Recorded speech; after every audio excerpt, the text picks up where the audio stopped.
Hi friends, welcome to target ಮೇಗೋಲ್ ಚಾನಲ್ಗೆ ನಿಮಗೆಲ್ಲ ಸ್ವಾಗತ. ಇವತ್ತಿನ ಈ ಒಂದು ಸೆಷನಲ್ಲಿ ಮಾರ್ಚ್ 11 ಮತ್ತು 12ರ ಒಂದು ಪ್ರಚಲಿತ ವಿದ್ಯಮಾನಗಳಿಗೆ ಸಂಬಂಧಪಟ್ಟಂತೆ ಇವತ್ತು ನೋಡ್ತಾ ಇರ್ತಕ್ಕಂಥದ್ದು. ಸೊ ಇವತ್ತಿನ ಈ ಒಂದು ದಿನದಲ್ಲಿ ನ್ಯೂಸ್ ಏನಪ್ಪಾ ಅಂತಂದ್ರೆ, ಒಂದು ಇಲ್ಲಿ BMTC ಮತ್ತು KSRTCಗೆ ಅಲ್ಲಿ ರಾಷ್ಟ್ರೀಯ ಪ್ರಶಸ್ತಿ ಅನ್ನುವಂಥದ್ದು ಸಿಕ್ಕಿರುವಂಥದ್ದು. ಹೌದಾ? ಇದ್ರ ಬಗ್ಗೆ ನಾವಿಲ್ಲಿ ಚರ್ಚೆ ಮಾಡುವಂಥದ್ದು. ಅದೇ ರೀತಿಯಾಗಿ BPL ಕಾರ್ಡುಗಳ ಪರಿಷ್ಕರಣೆ ಅನ್ನುವಂಥದ್ದು ಕೂಡ ನ್ಯೂಸ್ ಅಲ್ಲಿದೆ. ಅದೇ ರೀತಿಯಾಗಿ ನಬಾರ್ಡ್ ಕೂಡ ನ್ಯೂಸ್ ಅಲ್ಲಿ ಇರತಕ್ಕಂಥದ್ದು. NABARD national bank for agriculture and rural development ಅನ್ನುವಂಥದ್ದು. ಸೊ ನಬಾರ್ಡ್ ಕೂಡ ನ್ಯೂಸ್ ಅಲ್ಲಿ ಇರತಕ್ಕಂಥದ್ದು. ಅದೇ ರೀತಿಯಾಗಿ ವಿಶ್ವ ಮಲಿನ ನಗರಗಳು ಅನ್ನುವಂಥದ್ದಲ್ಲಿ ಒಂದು ರಿಪೋರ್ಟ್ ಅನ್ನ ಕೂಡ ಕೊಟ್ಟಿರುವಂಥದ್ದು. ಹೌದಾ? ಸೊ ಈ ಒಂದು ರಿಪೋರ್ಟ್ ಅಲ್ಲಿ ನಮ್ಮ ಭಾರತ ಎಷ್ಟನೇ ಸ್ಥಾನದಲ್ಲಿದೆ, ಹಾಗಾಗಿ ನಮ್ಮ ಭಾರತದ ಎಷ್ಟು ನಗರಗಳು ಈ ಒಂದು ವರದಿಯಲ್ಲಿದೆ, ಹಾಗಾದ್ರೆ ನಮ್ಮ ಭಾರತ ದೇಶದಲ್ಲಿ ಅಷ್ಟೊಂದು ಮಲಿನತೆ ಇದೆಯಾ, ಅಂದ್ರೆ ವಾಯು ಮಾಲಿನ್ಯ ಕೂಡ ಆಗ್ತಾ ಇದೆಯಾ ಅನ್ನುವಂಥದ್ದು ನ್ಯೂಸ್ ಅಲ್ಲಿ ಇರುವಂತದ್ದು.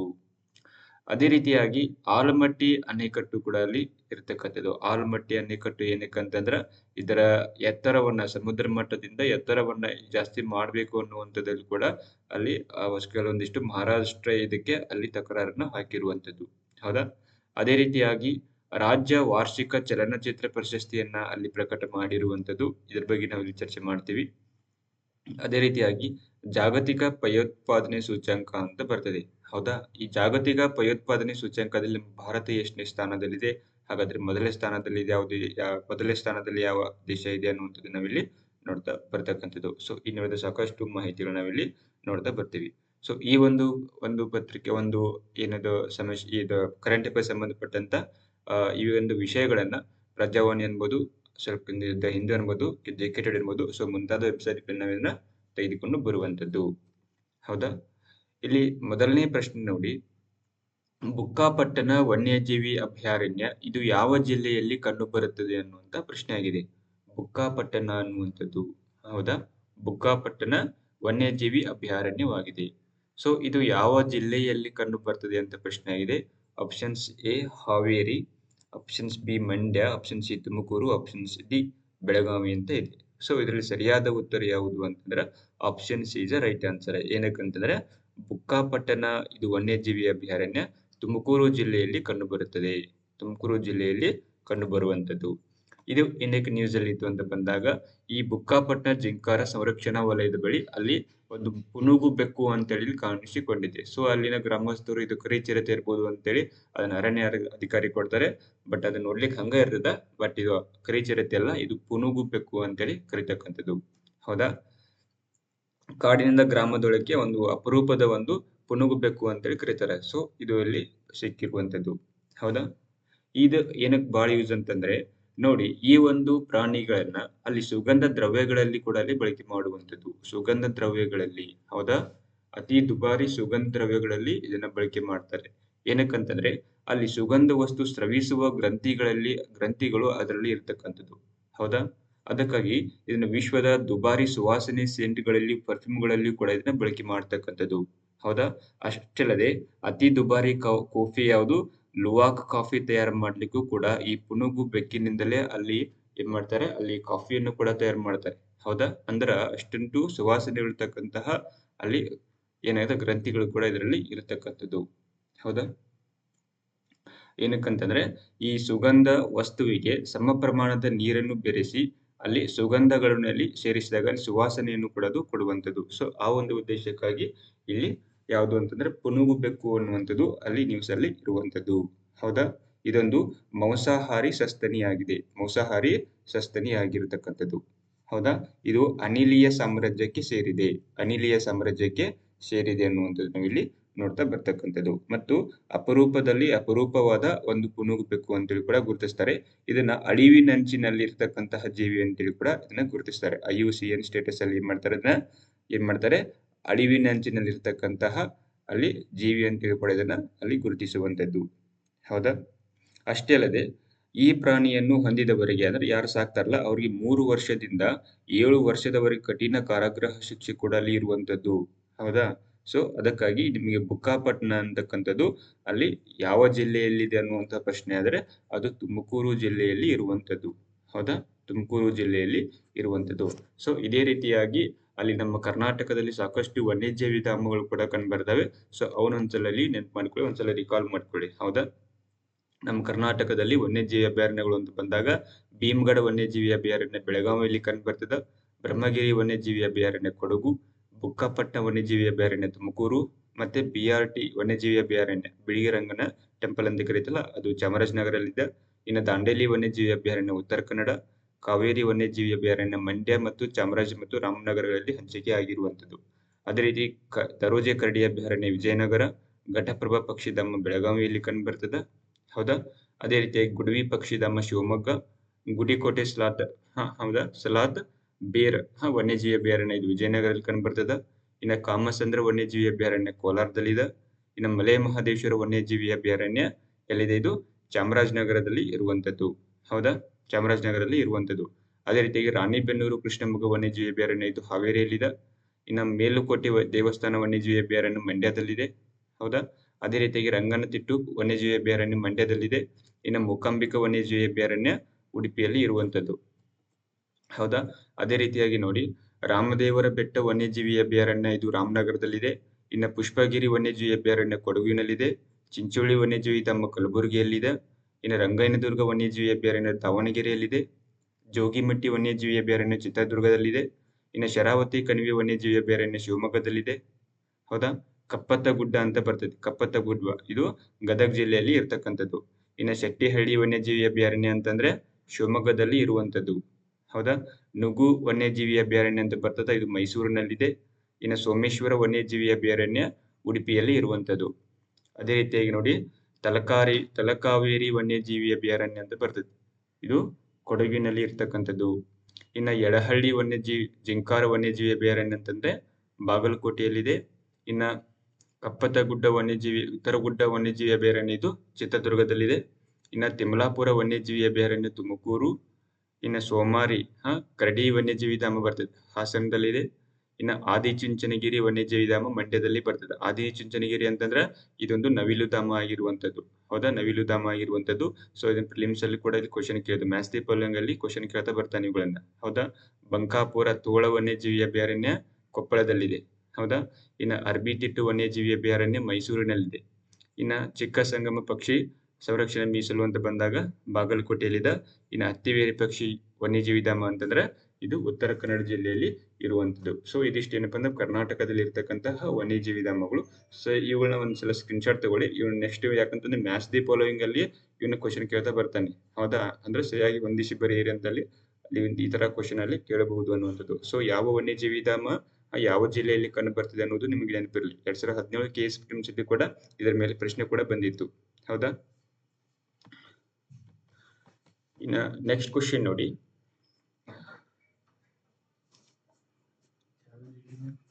ಇನ್ನ ASRTC ಇದು ಎಪಿ ಆಗೈತಿ, ಎಪಿ ಅಲ್ಲ ASRTC ಅಂತ ಬರ್ತದೆ. ಹೌದಾ, ASRTC. ಹೌದಾ,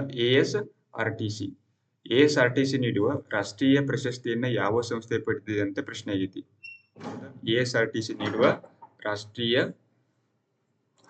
ಪ್ರಶಸ್ತಿಯನ್ನು ಯಾವ ಸಂಸ್ಥೆ ಪಡೆದಿದೆ ಅಂತ ಪ್ರಶ್ನೆ ಆಗೈತಿ. Option A KSRTC, option B TSRTC, option C MSRTC, option C D ಯಾವುದು GSRTC ಅಂತ ಇದೆ. ಇಲ್ಲಿ ಸರಿಯಾದ ಉತ್ತರ ಯಾವುದು ಅಂತ ಬಂದಾಗ KSRTC ಅನ್ನುವಂಥದ್ದು ಅಲ್ಲಿ ಪಡೆದಿರುವಂಥದ್ದು. KSRTC ಮತ್ತು BMTC ಪ್ರಶಸ್ತಿಯನ್ನ ಪಡೆದಿರುವಂಥದ್ದು.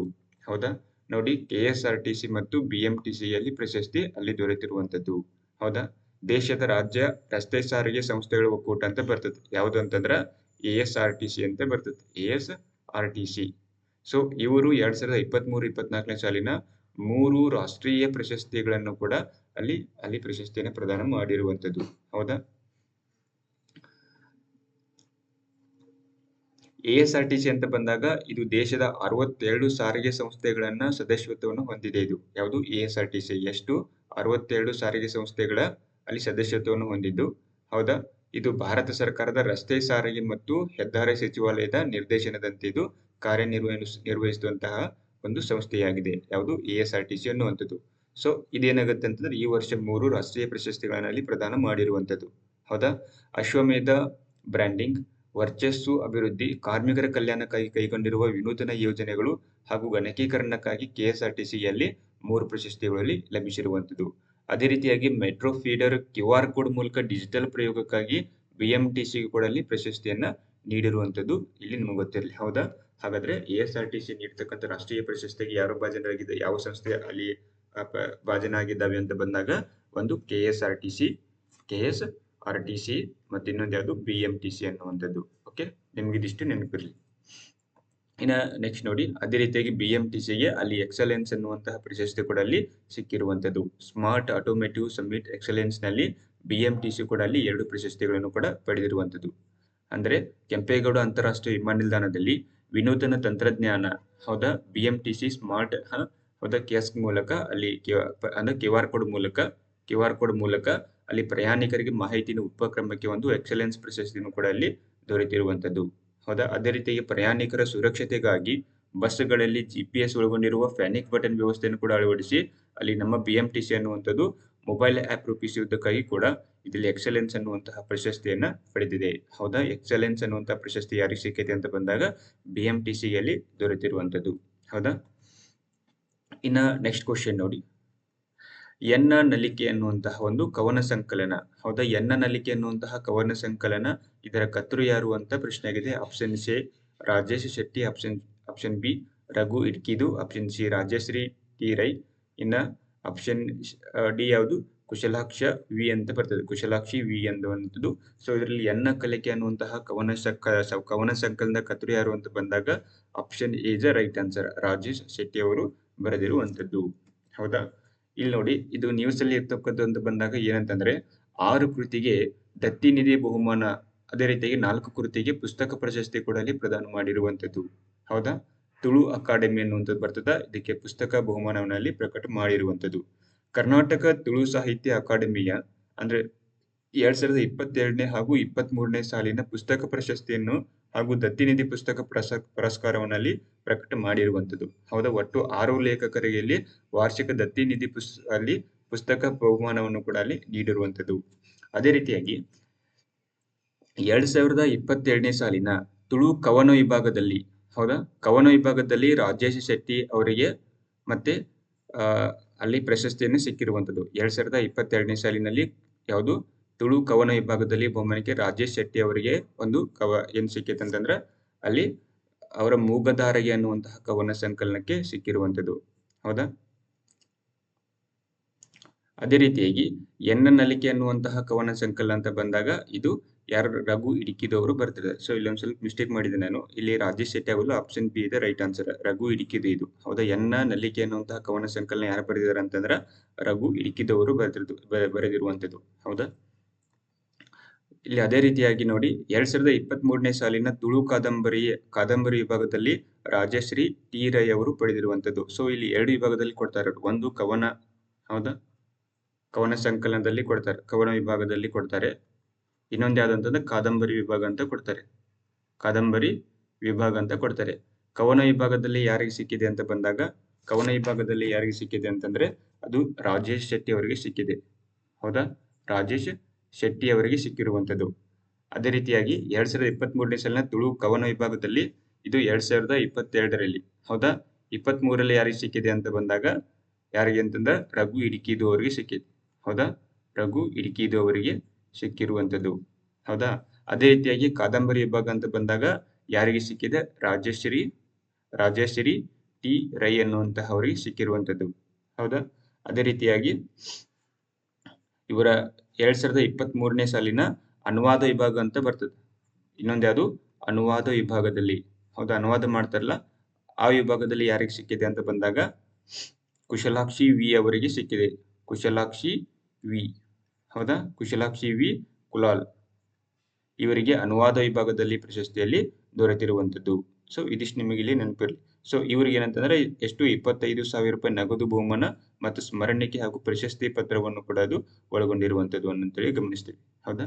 ಸೊ ಇದಿಷ್ಟು ನಿಮಗೆ ಇಲ್ಲಿ ನೆನಪಿರಲಿ. ಇನ್ನ ನೆಕ್ಸ್ಟ್ ಕ್ವಶನ್ ನೋಡಿ, ಬಡತನ ಮತ್ತು ಬಡತನ ಅಲ್ಲದವರನ್ನ ಕೆಳಗಿನ ಯಾವುದು ಗುರುತಿಸುತ್ತದೆ ಅಂತ ಇಲ್ಲಿ ಪ್ರಶ್ನೆ ಆಗಿದೆ. ಹೌದಾ? ಬಡತನ ಮತ್ತು ಬಡತನರಲ್ಲದವರನ್ನ ಯಾವುದರಿಂದ ಗುರುತಿಸ್ತಾರೆ ಅಂತ ಪ್ರಶ್ನೆ ಆಗಿದೆ. ಸರಿಯಾದ ಇಲ್ಲಿ option C Aadhaar card, option B PAN card, option C BPL APL ಇದೆ, ಆಪ್ಷನ್ ಡಿ ಯಾವುದು ಲೋರೆಂಜ್ ಕರ್ವ್ ಅಂತ ಇರತಕ್ಕಂಥದ್ದು. ಹೌದಾ? ಇಲ್ಲಿ ಸರಿಯಾದ ಉತ್ತರ ಯಾವುದು ಅಂತ ಗುರುತಿಸಿ.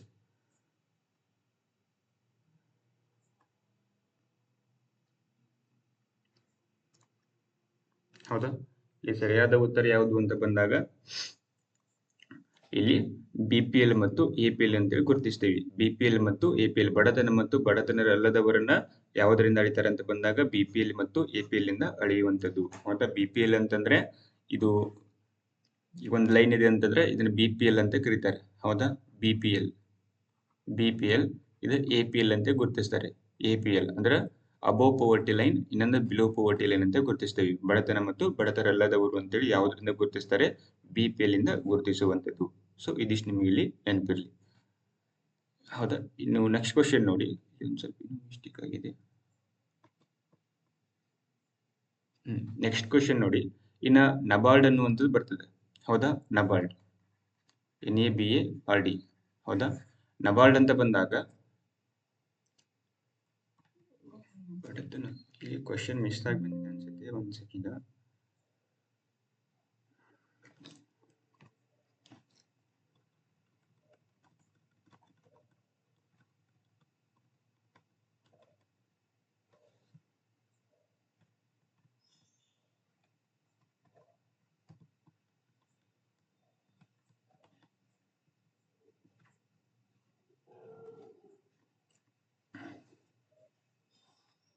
ಓಕೆ, ಇಲ್ಲಿ ನೋಡಿ, ನಬಾರ್ಡ್ ಅನ್ನುವಂಥದ್ದು ನ್ಯೂಸ್ ಅಲ್ಲಿ ಇದೆ. ಹೌದಾ? ನಬಾರ್ಡ್ ಅಂತಂದ್ರೆ ಏನು? ನಬಾರ್ಡ್ ಅಂತಂದ್ರೆ ನ್ಯಾಷನಲ್ ಬ್ಯಾಂಕ್ ಫಾರ್, ಹೌದಾ, national bank for agriculture and rural development ಅಂತ ಗುರುತಿಸ್ತೀವಿ ನಬಾರ್ಡ್. ಸೊ ಈ ನಬಾರ್ಡ್ ನಮ್ಮ ಕರ್ನಾಟಕ ರಾಜ್ಯಕ್ಕೆ ಆರ್ಥಿಕ ನೆರವು ನೀಡುವಲ್ಲಿ 58% ಇಳಿಕೆ ಮಾಡಿದೆ ಅಂತ ನ್ಯೂಸ್ ಅಲ್ಲಿ ಇದೆ. ಹೌದಾ? ಎಷ್ಟು? 58% ಅಲ್ಲಿ ಇಳಿಕೆಯನ್ನ ಮಾಡಿದೆ ಅನ್ನುವಂಥದ್ದು. ಸೊ ನಬಾರ್ಡ್ ಅಂತ ಬಂದಾಗ ಇಲ್ಲಿ ನೋಡಿ, ನಬಾರ್ಡ್ ಇದು ಆ ರಾಜ್ಯಕ್ಕೆ ನೀಡತಕ್ಕಂತಹ ನೆರವನ್ನು 58% ಕಡಿಮೆ ಮಾಡಿದ್ದರಿಂದ ರಾಜ್ಯಕ್ಕೆ ರೈತರಿಗೆ ಸಹಕಾರ ಸಂಘಗಳ ಮೂಲಕ ಸಾಲ ನೀಡಲು ಕೂಡಲೇ ರಚನೆಯಾಗಿರುವಂಥದ್ದು. ಎಷ್ಟು ಇಳಿಕೆಯಾಗಿದೆ ಅಂತ ಬಂದಾಗ 2364 ಕೋಟಿ ರೂಪಾಯಿಯಲ್ಲಿ ನೆರವು ಇಳಿಕೆಯಾಗಿರುವಂಥದ್ದು. ಹೌದಾ? ರಾಜ್ಯದ ಸಹಕಾರ ಕ್ಷೇತ್ರಕ್ಕೆ ನಬಾರ್ಡ್ ಅಲ್ಲಿ ಏನ್ ಮಾಡಿದೆ? NCDC ಮತ್ತು NGDP ಮೂಲಕ ಅಲ್ಲಿ 3 ಹಣಕಾಸು ಸಂಸ್ಥೆಗಳು ನೆರವನ್ನು ನೀಡ್ತವೆ. ಹೌದಾ? ಸೊ ಇಲ್ಲಿ ನಬಾರ್ಡ್ ಎನ್ನುವಂಥದ್ದು ಏನ್ ಮಾಡಿದ್ದಿ? ಬಹಳ ಕಡಿಮೆ ಪ್ರಮಾಣದಲ್ಲಿ 58% ಅಲ್ಲಿ ಕಡಿಮೆ ಪ್ರಮಾಣವನ್ನ ಮಾಡಿರುವಂಥದ್ದು. ಹೌದಾ? ರಾಜ್ಯದ ರೈತರಿಗೆ ಅಪೆಕ್ಸ್ ಬ್ಯಾಂಕ್ ಮೂಲಕ ಅಲ್ಪಾವಧಿ, ಮಧ್ಯಮಾವಧಿ ಮತ್ತು ದೀರ್ಘಾವಧಿ ಸಾಲ ನೀಡುವ ಸಲುವಾಗಿ ನಬಾರ್ಡ್ ಏನ್ ಮಾಡ್ತೈತಿ? 2023-24 ಸಾಲಿನಲ್ಲಿ 5,000 ಕೋಟಿಗಳನ್ನ ನೀಡಿತ್ತು. ಬಟ್ ಈಗ ಏನಾಗೈತೆ ಅಂತಂದ್ರ ಅಲ್ಲಿ ಕಡಿಮೆ ಕೊಟ್ಟು ಕೇವಲ 3,226 ಕೋಟಿ ರೂಪಾಯಿ ಮಾತ್ರ ಕೊಡ್ತಾ ಇದೆ. ಮುಂಚೆ 2023-24 ಎಷ್ಟು ಕೊಟ್ಟಿದ್ದು? ಎಷ್ಟಂತಂದ್ರೆ 5,600 ಕೋಟಿ ರೂಪಾಯಿನ ಕೊಟ್ಟಿತ್ತು. ಹೌದಾ? ಪ್ರಸ್ತುತ ಈಗ ಪ್ರೆಸೆಂಟ್ ಎಷ್ಟು ಕೊಡ್ತಾ ಇದ್ದಾರೆ? ಕೇವಲ 3,226 ಕೋಟಿನಲ್ಲಿ ಕೊಡ್ತಾ ಇದೆ ಅನ್ನುವಂಥದ್ದು. ಹೌದಾ? ಕಳೆದ ವರ್ಷಕ್ಕೆ ಹೋಲಿಸಿದರೆ ಎಷ್ಟು? 2,364 ಕೋಟಿ ರೂಪಾಯಿಯಲ್ಲಿ ಕಡಿಮೆಯಾಗಿರುವಂಥದ್ದು. ಹೌದಾ? ಕಳೆದ 5 ವರ್ಷಗಳಲ್ಲಿ ನಬಾರ್ಡ್ ಹಾಗೂ ಇತರ ಸಂಸ್ಥೆಗಳು ರೈತರಿಗೆ ಸಾಲ ನೀಡಲು ನೀಡಿದ ನೆರವು ಎಷ್ಟು? 5,964 ಕೋಟಿ ರೂಪಾಯಿ ಇತ್ತು ಟೋಟಲ್ ಆಗಿ. ಹೌದಾ? ಅದೇ ರೀತಿಯಾಗಿ ನೋಡಿ, ಕೇಂದ್ರ ಸರ್ಕಾರ general line of credit organisation ಇಂದ ನಬಾರ್ಡ್ಗೆ ಹಣ ಬಿಡುಗಡೆ ಆಗ್ತದೆ. ಹೌದಾ? ನಬಾರ್ಡ್ಗೆ ಎಲ್ಲಿಂದ ಹಣ ಬಿಡುಗಡೆ ಆಗ್ತದೆ ಅಂತ ಬಂದಾಗ ಕೇಂದ್ರ ಸರ್ಕಾರದ general line of credit organisation ಇಂದ ನಬಾರ್ಡ್ ಹೋಗ್ತದೆ. ನಬಾರ್ಡ್ದಿಂದ ಅಲ್ಲಿ ಅಪೆಕ್ಸ್ ಹೋಗ್ತದೆ. ಅಲ್ಲಿಂದ ಏನಾಗುತ್ತೆ? ರೈತರಿಗೆ ಹಣ ಅಲ್ಲಿ ವರ್ಗಾವಣೆ ಆಗುವಂಥದ್ದು. ಹೌದಾ? ಕೃಷಿ ಉದ್ದೇಶಕ್ಕಾಗಿ ಇದು ಹಣ ಅಲ್ಲಿ ವರ್ಗಾವಣೆ ಮಾಡ್ತಾ ಬರ್ತದೆ. ಹೌದಾ? ಸೊ ಇಲ್ಲಿ ನಬಾರ್ಡ್ ನೋಡಿ, ನಬಾರ್ಡ್ ಅಂತಂದ್ರೆ ಏನು? ಇದು ಕೂಡ ಇಲ್ಲಿ ಕ್ವಶನ್ ಆಗಿತ್ತು. ನಬಾರ್ಡ್ ಅನ್ನು ವಿಸ್ತರಿಸಿ ಅನ್ನುವಂಥದ್ದು ಕೂಡ ಇಲ್ಲಿ ಪ್ರಶ್ನೆ ಆಗಿತ್ತು. ಅಂದ್ರೆ national bank for agriculture and rural development ಅಂತೇಳಿ ಗುರುತಿಸ್ತೇವೆ. ಹೌದಾ? ಇದು ಸ್ಥಾಪನೆ ಆಗಿದ್ದು 1982 ಜುಲೈ 12ರಂದು ಇದು ಸ್ಥಾಪನೆ ಆಗುತ್ತೆ. ಎಷ್ಟನೇ ಪಂಚವಾರ್ಷಿಕ ಯೋಜನೆ ಅಂತ ಬಂದಾಗ 6ನೇ ಪಂಚವಾರ್ಷಿಕ ಯೋಜನೆ ಇದು ಪ್ರಶ್ನೆ ಆಗಿತ್ತು. ಪಂಚವಾರ್ಷಿಕ ಯೋಜನೆ. ಹೌದಾ? 6ನೇ ಪಂಚವಾರ್ಷಿಕ ಯೋಜನೆಯಲ್ಲಿ ಇದು ಏನಾಗತ್ತೆ? ಸ್ಥಾಪನೆ ಆಗುವಂಥದ್ದು. ಸೊ ಇದೇ 6ನೇ ಪಂಚವಾರ್ಷಿಕ ಯೋಜನೆಯಲ್ಲಿ ಏನಾಗತ್ತೆ? ಎಕ್ಸಿಮ್ ಬ್ಯಾಂಕ್ ಸ್ಥಾಪನೆ ಆಕೈತಿ. ಹೌದಾ? ಎಕ್ಸಿಮ್ ಬ್ಯಾಂಕ್ ಅಂತಂದ್ರೆ ಎಕ್ಸ್ಪೋರ್ಟ್. ಹೌದಾ? Export and import bank. So ಇದು ಕೂಡ ಇಲ್ಲಿ ಪ್ರಶ್ನೆ ಆಗಿತ್ತು. ಹೌದಾ? ಇದು ನೆನಪಿರಲಿ, ಎಕ್ಸ್ಟ್ರಾ ಹೇಳಿದಷ್ಟೇ. ಇದೇ 6ನೇ ಪಂಚವಾರ್ಷಿಕ ಯೋಜನೆಯಲ್ಲಿ ಸ್ಥಾಪನೆ ಆಗಿರುವಂಥದ್ದು. ಯಾವುದು? ನಬಾರ್ಡ್ ಅನ್ನುವಂಥದ್ದು ಕೂಡ 6ನೇ ಪಂಚವಾರ್ಷಿಕ ಯೋಜನೆಯಲ್ಲಿ 1982 ಜುಲೈ 12ರಂದು ಸ್ಥಾಪನೆ ಆಗ್ತದೆ. ಹೌದಾ? ಇದರ ಹೆಡ್ ಕ್ವಾರ್ಟರ್ ಇದೆ ಅಂತ ಬಂದಾಗ ಮುಂಬೈನಲ್ಲಿ ಇರತಕ್ಕಂಥದ್ದು. ಏನಕ್ಕೆ ಇದು ಉದ್ದೇಶ ಏನಂತಂದ್ರೆ ಒಂದು ಕೃಷಿ ಹೌದಾ ಕೃಷಿ ಮತ್ತು ಗ್ರಾಮೀಣ ಅಭಿವೃದ್ಧಿಗೆ ಸಾಲವನ್ನು ನೀಡತಕ್ಕಂತ ಒಂದು ಉದ್ದೇಶನ ಏನ್ ಮಾಡ್ತಾರೆ ಈ ನಬಾರ್ಡ್ ಅನ್ನುವಂಥದ್ದಲ್ಲಿ ಸ್ಥಾಪನೆ ಮಾಡ್ತಾರೆ. ಯಾವ ಸಮಿತಿ ಅಂತ ಬಂದಾಗ ಡಾಕ್ಟರ್ ಬಿ ಶಿವರಾಮನ್ ಸಮಿತಿಯ ಒಂದು ಶಿಫಾರಸಿನ ಮೇರೆಗೆ ಏನ್ ಮಾಡ್ತಾರೆ ಅಂತಂದ್ರ ಈ ನಬಾರ್ಡ್ ಅನ್ನುವಂಥದ್ದನ್ನು ಕೂಡ ಅಲ್ಲಿ ಸ್ಥಾಪನೆ ಮಾಡಿದ್ರು ಅನ್ನುವಂಥದ್ದು ನಿಮಗೆ ಇಲ್ಲಿ ನೆನಪಿರಲಿ. ಪ್ರಸ್ತುತ ಇದರ ಚೇರ್ಪರ್ಸನ್ ಯಾರಿದ್ದಾರೆ ಅಂತ ಬಂದಾಗ ಶಾಜಿ ಕೆವಿ ಅವರು ಇದಕ್ಕ ಅಧ್ಯಕ್ಷರು ಇರುವಂತದ್ದು. ಶಾಜಿ ಕೆವಿ ಅವರು ಅಧ್ಯಕ್ಷರಿದ್ದಾರೆ. ಹೌದಾ ನಬಾರ್ಡ್ನ ಪ್ರಸ್ತುತ ಅಧ್ಯಕ್ಷರು ಯಾರು ಒಂದು ಪ್ರಶ್ನೆ ಆಗ್ಬೋದು. ಶಾಜಿ ಕೆವಿ ಅವರು ಇರ್ತಕ್ಕಂಥದ್ದು. ಹೌದಾ ಹಾಗಾದ್ರೆ ಹಣಕಾಸು ಆಯೋಗ ಅಂತ ಬಂದಾಗ ಸಂವಿಧಾನದ 280ನೇ ವಿಧಿ ಹಣಕಾಸು ಆಯೋಗ ಬಗ್ಗೆ ಹೇಳ್ತದ. ಇದೊಂದು ಸಂವಿಧಾನಾತ್ಮಕ ಸಂಸ್ಥೆಯಾಗಿದ್ದು 280ನೇ ವಿಧಿ ಹಣಕಾಸು ಆಯೋಗದ ರಚನೆ ಬಗ್ಗೆ ಅಲ್ಲಿ ತಿಳಿಸ್ತಕ್ಕಂಥದ್ದು. ಹೌದಾ ಇದರ ಅಧಿಕಾರಾವಧಿ ಅಂತ ಬಂದಾಗ ಎಷ್ಟಿರ್ತದ 5 ವರ್ಷ ಅಧಿಕಾರಾವಧಿಯಲ್ಲಿ ಇರುವಂತದ್ದು. ಹೌದಾ ಮೊದಲ ಹಣಕಾಸು ಆಯೋಗ ಸ್ಥಾಪನೆ ಆಗಿದ್ದು ಯಾವಾಗ ಅಂತ ನಿಮಗೆ ಪ್ರಶ್ನೆ ಆದ್ರೆ 1952ರಿಂದ 1957ರವರೆಗೆ ಮೊದಲ ಹಣಕಾಸು ಆಯೋಗ ಯಾರು ಕೆ.ಸಿ. ನಿಯೋಗಿ ಅವರ ಅಧ್ಯಕ್ಷತೆಯಲ್ಲಿ ಸ್ಥಾಪನೆ ಆಗಿರುವಂತದ್ದು. ಹೌದಾ ಇದು ಮೊದಲ ಹಣಕಾಸು ಆಯೋಗ ನೆನಪಿರಲಿ. ಪ್ರಸ್ತುತ ಎಷ್ಟನೇ ಹಣಕಾಸು ಆಯೋಗ ಇದೆ ಅಂತ ಬಂದಾಗ 16ನೇ ಹಣಕಾಸು ಆಯೋಗ ಈಗ ಪ್ರಸ್ತುತ ಐತಿ. ಹೌದಾ ಈಗ ಪ್ರಸ್ತುತ ಈಗ ಅಧ್ಯಕ್ಷರು ಯಾರಿದ್ದಾರೆ ಅಂತಂದ್ರೆ 16ನೇ ಹಣಕಾಸು ಆಯೋಗದ ಅಧ್ಯಕ್ಷರು ಯಾರಿದ್ದಾರೆ ಅಂತಂದ್ರೆ ಡಾಕ್ಟರ್ ಅರವಿಂದ್ ಪನಗಾರಿಯಾ ಅವರು ಇರುವಂತದ್ದು. ಅರವಿಂದ್ ಪನಗಾರಿಯಾ ಅವರು ಈಗ ಅಧ್ಯಕ್ಷರು ಇರುವಂತದ್ದು. ಹೌದಾ ಅದೇ ರೀತಿಯಾಗಿ 15ನೇ ಹಣಕಾಸು ಆಯೋಗದ ಅಧಿಕಾರಾವಧಿ ಎಷ್ಟಿತ್ತು 2021ರಿಂದ 26 ಇತ್ತು. ಹೌದಾ 25ಕ್ಕೆ ಮುಗಿಬೇಕಾಗಿತ್ತು ಬಟ್ 1 ವರ್ಷದಲ್ಲಿ ಎಕ್ಸ್ಟೆಂಡ್ ಕೊಡ್ತಾರಲ್ಲ ಸೊ 26ರವರೆಗೆ ಅಧಿಕಾರದಲ್ಲಿ ಇತ್ತು. ಇದರ ಅಧ್ಯಕ್ಷರು ಯಾರಾಗಿದ್ರು ಎನ್.ಕೆ. ಸಿಂಗ್ ಅವರು ಅಲ್ಲಿ ಅಧ್ಯಕ್ಷರು ಇರುವಂತದ್ದು. ಯಾವುದು 15ನೇ ಹಣಕಾಸು. ಅದೇ ರೀತಿಯಾಗಿ 14ನೇ ಹಣಕಾಸು ಆಯೋಗ ಅಂತ ಬಂದಾಗ 2015ರಿಂದ 20ರ ಅಧಿಕಾರಾವಧಿ ಇತ್ತು. ಇದರ ಅಧ್ಯಕ್ಷರು ಯಾರು ಅಂತಂದ್ರೆ ವೈ.ವಿ. ರೆಡ್ಡಿ ಅವರು 14ನೇ ಹಣಕಾಸು ಆಯೋಗದ ಅಧ್ಯಕ್ಷರು ಇರುವಂತದ್ದು. ಸೊ ಇದಿಷ್ಟು ನಿಮಗೆ ಇಲ್ಲಿ ಗೊತ್ತಿರಲಿ. ಅದೇ ರೀತಿಯಾಗಿ ನೋಡಿ ಈ ಹಣಕಾಸು ಆಯೋಗ ಅಂತ ಏನ್ ಮಾಡುತ್ತಂತಂದ್ರ ಬಂದಿರುವಂತಹ ಆದಾಯವನ್ನ ವಿವಿಧ ರಾಜ್ಯಗಳಿಗೆ ಯಾವ ತರ ಹಂಚಿಕೆ ಮಾಡಬೇಕು ಅನ್ನುವಂಥದ್ದನ್ನು ಕೂಡ ಅಲ್ಲಿ ಹಣಕಾಸು ಆಯೋಗ ನಿರ್ಧಾರ ಮಾಡುವಂತದ್ದು. ಹೌದಾ ಅದೇ ರೀತಿಯಾಗಿ ಈ ಹಣಕಾಸು ಆಯೋಗ ಅಂತ ಬಂದಾಗ ಪ್ರಧಾನಮಂತ್ರಿ ಒಂದು ಸಲಹೆ ಮೇರೆಗೆ ಯಾರು ರಚನೆ ಮಾಡ್ತಾರೆ ಇದನ್ನ ರಾಷ್ಟ್ರಪತಿ ಅವರು ಈ ಹಣಕಾಸು ಆಯೋಗವನ್ನ ರಚನೆ ಮಾಡುವಂತದ್ದು. ಸಂವಿಧಾನ ಎಷ್ಟನೇ ವಿಧಿ ಅಂತ ಪ್ರಶ್ನೆ ಆದ್ರೆ 280ನೇ ವಿಧಿ. ಇವರ ಅಧಿಕಾರಾವಧಿ ಎಷ್ಟು ಅಂತಂದ್ರ 5 ವರ್ಷ ಇರತಕ್ಕಂಥದ್ದು. ಪ್ರಸ್ತುತ ಎಷ್ಟನೇ ಹಣಕಾಸು ಆಯೋಗ ಐತಿ ಅಂತಂದ್ರ 16ನೇ ಹಣಕಾಸು ಆಯೋಗ ಇರತಕ್ಕಂಥದ್ದು. ಪ್ರಸ್ತುತ ಇದರ ಅಧ್ಯಕ್ಷರು ಯಾರಿದ್ದಾರೆ ಅಂತ ಬಂದಾಗ ಅರವಿಂದ್ ಪನಗಾರಿಯಾ ಇದರ ಪ್ರಸ್ತುತ ಅಧ್ಯಕ್ಷರು ಇರುವಂತದ್ದು. ಯಾರು ನೇಮಕ ಮಾಡ್ತಾರೆ ಇದನ್ನ ರಾಷ್ಟ್ರಪತಿಗಳು. ಹೌದಾ ರಾಷ್ಟ್ರಪತಿಗಳು ಇದನ್ನ ನೇಮಕ ಮಾಡ್ತಾರೆ. ಸೊ ಇದಿಷ್ಟು ನಿಮ್ಗೆ ಗೊತ್ತಿದ್ರೆ ಇನಫ್. ಓಕೆ ನೆಕ್ಸ್ಟ್ ನೋಡಿ ಇನ್ನ IQAir ನ ವಿಶ್ವ ವಾಯು ಗುಣಮಟ್ಟ ವರದಿಯಲ್ಲಿ ಭಾರತವು ಎಷ್ಟನೇ ಸ್ಥಾನದಲ್ಲಿದೆ ಅನ್ನುವಂತ ಪ್ರಶ್ನೆ ಆಗಿದೆ. ಹೌದಾ IQAir ನ ಒಂದು ವಿಶ್ವ ವಾಯು ಗುಣಮಟ್ಟ ವರದಿಯಲ್ಲಿ ನಮ್ಮ ಭಾರತ ಎಷ್ಟನೇ ಸ್ಥಾನದಲ್ಲಿದೆ ಅಂತ ಪ್ರಶ್ನೆ ಆಗಿದೆ. ಆಪ್ಷನ್ಸ್ ಎ 6ನೇ ಸ್ಥಾನದಲ್ಲಿದೆ, ಆಪ್ಷನ್ಸ್ ಬಿ 5ನೇ ಸ್ಥಾನದಲ್ಲಿದೆ, ಆಪ್ಷನ್ ಸಿ 4ನೇ ಸ್ಥಾನದಲ್ಲಿದೆ, ಆಪ್ಷನ್ ಸಿ ಅಲ್ಲಿ 3ನೇ ಸ್ಥಾನದಲ್ಲಿದೆ ಅಂತ ಪ್ರಶ್ನೆ ಆಗಿದೆ. ಇಲ್ಲಿ ಸರಿಯಾದ ಉತ್ತರ ಯಾವುದು ಅಂತ ಬಂದಾಗ ಈ ಒಂದು ವರದಿಯಲ್ಲಿ ನಮ್ಮ ಭಾರತ ದೇಶ 5ನೇ ಸ್ಥಾನದಲ್ಲಿದೆ ಅಂತೇಳಿ ಗುರುತಿಸ್ತೇವೆ. ಹೌದಾ 5ನೇ ಸ್ಥಾನದಲ್ಲಿ ಇರುವಂತದ್ದು.